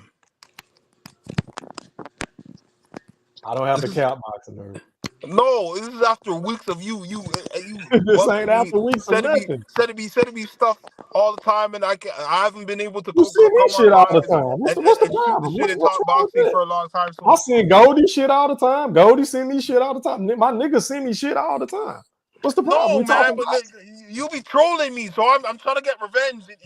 Y'all hear this shit? Y'all hear this shit? He said he's trying to get revenge, E3.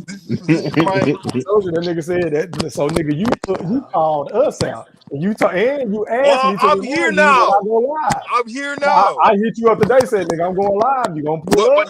But now that's what I sent you. Because I come with the smoke, I'm be called emotional and all this other stuff. I didn't call you emotional. Blue I did. Blue Hustle did. Hold on. Get your facts straight. I said that. Yes, I know. For what? Nigga, look how you talking. For what? Goldie, where you at, man? That's my point. You guys don't want to listen. Goldie, where you at, man? You can right here, bro. I'm right here. Hey, listen, you can still hold on. You can still be emotional and make your point. What are you talking about? If you're not emotional about it, then you don't love boxing. So. I'm gonna use keyword. I'm just listening to all the propaganda that's going on right here. Goldie, you haven't made one good point all night. Stop. Shit. Plenty good points on you. Plenty good points on you. Y'all I ain't gonna lie, boy. shit. I just been listening. And nerd. Oh man.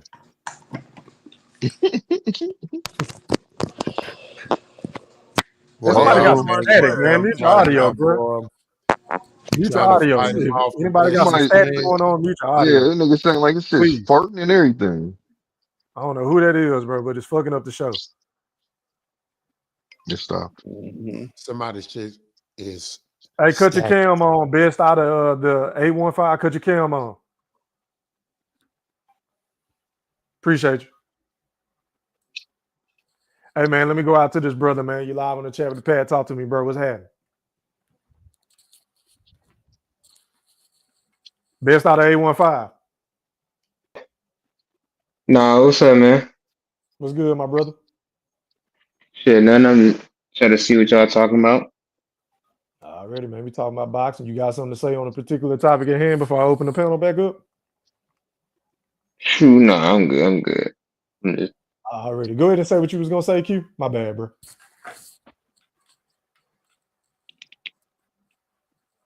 Q, where you at? Man, look, man, y'all can't be ganging up on Nerd like this here, man. Nerd believe in boxing. He believe in boots, man. He believe that the man ain't ducking. He believe that the man ain't pump faking. I don't know, man. When he had the Ramos situation, though, that one there, that situation, I still don't understand, man. I agree with you, Mr. Quinn. We both I agree. We can all agree that was messed up. I can agree. 100%. If he's saying that Ramos ducked him, but Ramos backdoor and said that the offer was offered to his uncle, a 147 pounder that's really a 140 pounder, the fight at 154, man. I mean, if that's what it was, that's what it was. He didn't have to say it was Ramos, man. Because that shit like that'll make motherfuckers feel and believe that this nigga pump faking, man. I mean, but this ain't his first time doing it, though, Q. He did it with the first negotiations with Virgil, with Turkey. A nigga swore up and down he didn't know what weight class the fight was going to be in. How? How you didn't know that? He said the Did you paperwork really came at believe Virgil was 147. going to move back down to 47 after damn near killing himself 2 times? That didn't make any sense to me, bro. But he has a track record of this shit, in my opinion.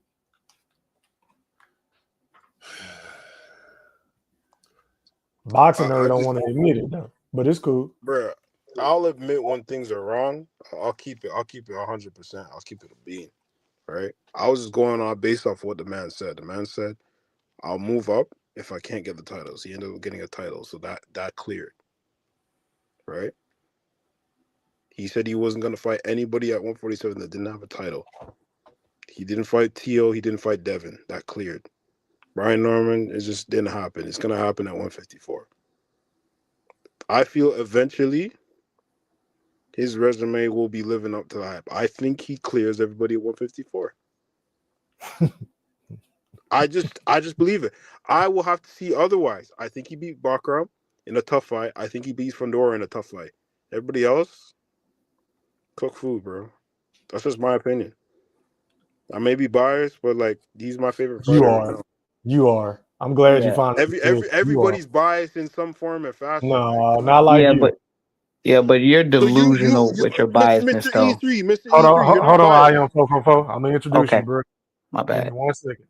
Let me hear Boxing Nerd. This is content. Go ahead, Boxing Nerd. You don't think you're biased at all, Mr. E3? No, I don't. Not at all. So why are you on the buddy list then? I don't know, but I've done plenty of shows Man, criticizing Terence Crawford. Have I not? That's fine. I've called Have out I not Boots made too. videos saying that it's hypocritical for you to say Boots don't bring nothing to the table when Canelo is saying the same shit to you? Did I not make that video? Do you want me to play it? No, you don't have to make that. I was there when you made that video. Okay, then. So how am I biased? I call out Boots for his bullshit, just like the Ramos shit. I asked you a question because you accused me of being biased for Bud, and I gave you several examples of me holding him accountable. So how am I biased? I just want to know. Every And if anybody post can you make validate on what he's saying YouTube, on the panel, feel free. every post you make on YouTube, Terrence Bud. Okay. You call him the bookie So man. me calling his name is 29 days, biased? 28 days. Huh? That's biased? Nah, you have a form of okay, it's not bias. You have a form of bias towards Terence Crawford. He's your favorite fighter, and that's fine. There's nothing wrong with it. There's nothing wrong. I'm just saying you No, have, it is something wrong with you calling me biased because I don't agree with everything he say or do. but you have a That's bias cap. towards him because he's your favorite fighter. No, I disagree. I totally disagree. So Does anybody feel the way that Boxing Nerd feels on the panel? Do y'all feel I like just I'm biased for Terence Crawford? Because nah. I've got into it with Bud. I've ran Bud buddies off because I was Hell getting yeah. on Bud. Yeah, you And biased he for was Bud. mad at me saying I'm a coon this, I'm buck dancing, I'm acting like show. I done ran niggas off. So I don't get where I'm biased at for Terence Crawford. I don't see it. I got to keep it 100. You have came down on Bud about some shit especially when in negotiation with the Earl and Bud came in and said Earl wasn't ducking him. You did jump in Bud shit now. Yeah, I'm I've done that keep it plenty of times. 100. See, I keep it 100. But at times you is a damn Bud buddy though. Oh my God, there you go. There you go. You ain't shit, Cody. But fellas, man, I'm gonna tell you, man, y'all can't even do my boy Nerd like that. Nerd got Fuck confidence in his Boxing fight. Nerd. Let me go to IM444. Fuck Boxing Nerd. Hey man, IM444. Live on the chat. Talk to me, bro. What's happening? Yeah, now I 100% disagree with Boxing Nerd at this moment. Yeah, there's nothing wrong with being a fan and all that stuff, but I don't know, just there's some elements of delusion in my opinion. That all the evidence is there. I think Boots is playing a game that he really is not equipped to play. I get the game he's trying to play. But as you can see, he's always speaking things and it's not aligning with Eddie Hearn. And it's like all this, it's just a bunch of confusion. He knew exactly what he was talking about when he said Ramos. He knew that the fan base was going to automatically assume because he's at 154 that he could only be talking about the 154 pounder Ramos. But we all know that it was just to lessen the blow of the fighter that he's fighting now. We can make all the excuses we want. The reality is that he has the opportunity and the ability to fight better opposition at 154. I'm not saying he has to go with the top competition at 154, but at least you could come into the division and fight someone that at least we all know, you know what I mean? That's decent. This particular guy, I saw the play a mile away. And that's just it. So because of that, I mean, his actions have shown he didn't complete what he was going to do at 147. I'm sorry to say that's just the reality. And he's doing the same thing at 154, in my opinion. There is nothing signed with Virgil Ortiz in January. All that stuff is cap. Eddie Hearn clarified that. I mean, they play too many games and they're profiting off of the fan base, the delusional fan base. They're just profiting off of it. And it's just kind of sad, to be honest with you. Panel back over, y'all. And, Appreciate your okay. thoughts. Yeah, I think Boone's fans need to understand that the reason he gets the criticism and the so-called hate is because the hype y'all put around him. He supposed to be the next Roy Jones Jr. Roy Jones Jr. at 25 had already beat guys like James Toney and Bernard Hopkins, 2-3 division champion. When is this dude gonna start doing stuff like that? If he the next Roy Jones Jr., Bud was scared of him. Bud never took a tune-up, so why this nigga need 2 tune-ups moving up to 154? I don't think 2 was. I don't know. He said 2. Now Turkey Turkey out of said Sheik I 2. is don't lying, remember. bro. I don't remember. He 2. said 2. So it's gonna be You something. think Turkey out of Sheik lying now, bro? Boxing Nerd? Why would he lie? Nobody's perfect. I mean, okay. Hold on. Maybe he said 1. Maybe a person from his team said 2. I mean, I don't know if it came out of his mouth directly. yeah, but boxing nerd though, aren't you looking at his actions though? Like, okay, let's just say you take Turkey Alex Sheik out of it. Yeah. Look at his actions. His actions have shown you right now that out of all the 154 pounders, look who he has chosen. That don't bother you in no kind of way? He wasn't the first option, bro, and everybody else wanted more money. But always gonna but he didn't want the Turkey said I ain't doing tune-up, so he was scared. So he put himself in this position by choosing the tune-ups. Of course, the tune-ups are going to be Tune more up. scared, He's fighting Tellus next or Virgil Ortiz, one of the two. huh? He's either fighting Tellus or Virgil Ortiz next. And none He's of those not are the top. Virgil Ortiz He fight. need another That's tune-up, not man. confirmed. None of the and No, that's you another know thing. what's None of that If you shit confirmed? got Okay, hold on. confirmed. Let me explain. He signed for his part of the deal okay, because Golden Boy and Matchroom did meet up. They did have a conversation and they did the schematics and the statistics on how was everything was going to play out and the numbers and all that. They ran all that through. So Let me ask you this, Boxing Nerd. Let me ask you this, just out of yeah, curiosity. Has Oscar De La Hoya confirmed it? he did. He talked about it. Okay, I was just asking because I hadn't Yeah, seen it. he said it on one of his shows the other day, like Hey, last Boxer week. Nerd, can I ask you a Yo, question? yeah, what's up, man? When did Rashidi Ellis get offered by Boots? I figured you might know when that happened. I don't know what day it was. I'm Just give not me a sure. roundabout. Just give me a roundabout. You gotta give me an exact date, even though that'd be great. But Maybe you a know, week and a half or Well, so. you cool with the James Harden ass nigga? You okay. should So know. you said a week and a half ago. So Mm. I'm a little bit confused. I knew the Lima fight was made more than 2 weeks ago. So what's this Ellis offer? Would it So be a one and a half week? Limo is signed and sealed and delivered. All right, I can't pose this as a question, but you do know and realize that when they get ready to make particular fights, they move up fighters in the ranking to represent that they're now qualified to be in this particular position for certain title shots, right? Yeah, I mean, you would say that's fair that normally happens within the ranking systems in boxing. You would say that's correct? Yeah. All right, so they moved Lima to number 10 in the WBA out of nowhere on July the 30th. There was no Rashidi Ellis offer around that time. Am I right or am I wrong? No, you're right. All right, so what are we talking about, Boxing Nerd? We're talking about Virgil Ortiz No, I understand, but like I just said, on July 30th, Lima was moved into the WBA, which he was previously not ranked into number 10, into a WBA eliminator. And this was before Rashidi Ellis was even offered any damn thing. So am I supposed to believe all this shit you telling me about Boots when I know fucking damn well that they already had the Lima fight in the pocket? And so they used a particular fighter that has some name recognition to make it look like, oh, he didn't take the offer, he, duck whatever have you. And they swerved it. So now we're going to make this fight because we have no choice. I see the play, bro. I've been watching the playbook. I've been studying this shit, bro. I'm not. I Brim, mean, listen. I what is might get that? bashed for this, but Okay, I'm thinking you about said going this. into management and boxing, bro. I've been like, I'm really gonna get up with AC, and I'm probably gonna learn the boxing business because I'm thinking about doing it because I'm enjoying learning the business. Like I'm up here reading fucking 100 pages of IBF bylaw shit. This is the type of dumb shit I'm doing. So you telling me this boggles Okay, my but brain. like, what does that have to do with what I was talking about?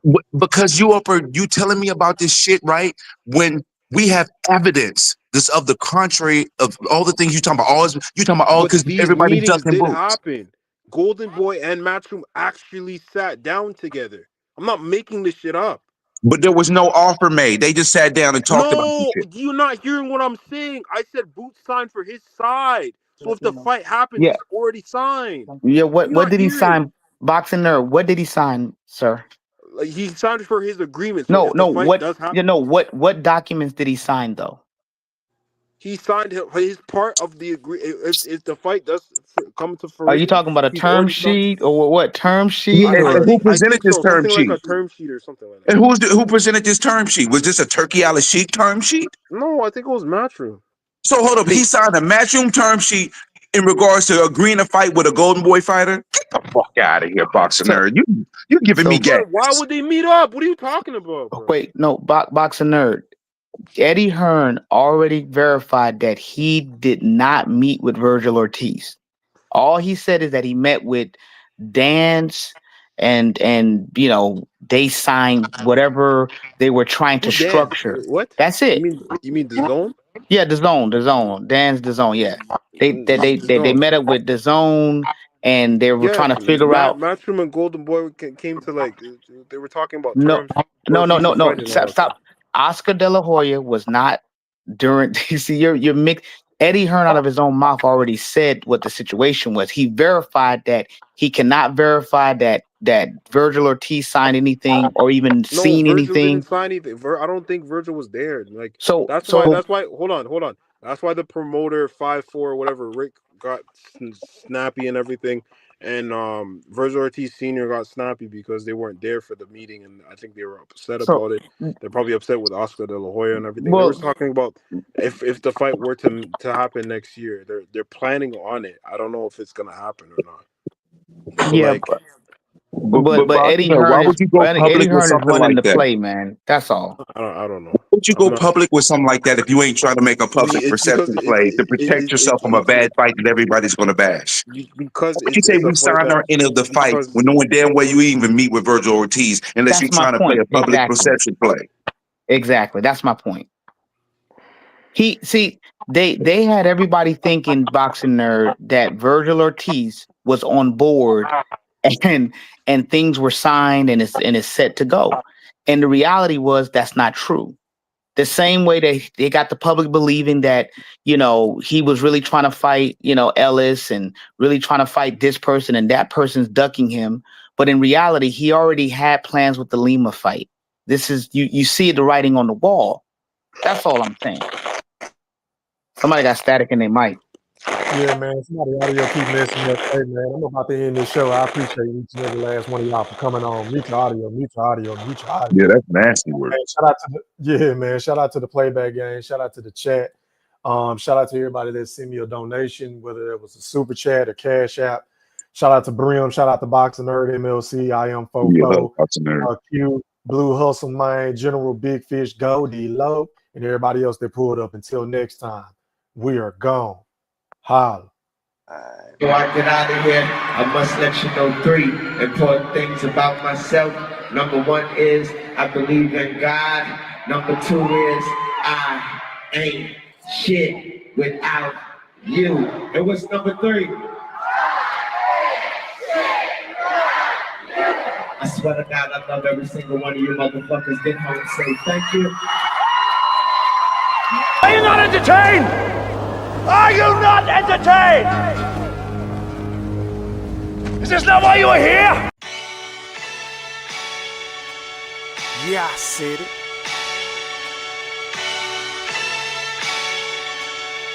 Yeah, I said it. Goat thriller, back better, iller, pound for pound. Killing these topics with analytics. Silencing all the critics, trying to bite the style. They get sun like children. YouTube villain, podcast killing. So antagonistic and prolific with the swiftness. Make sure you make weight before you trying to debate. Yeah, I said it and I never hesitate. Hit them with hooks cause these rooks took the bait. Start the show cause goats never hesitate. Ducking smoke, got them sweating at they toxins. Yeah, Goat thriller, cleaning up the sport of boxing. Aight then. Yeah, I said it.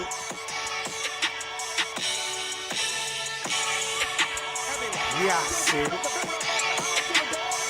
I fucking wait. I am the greatest. Yeah, I said it.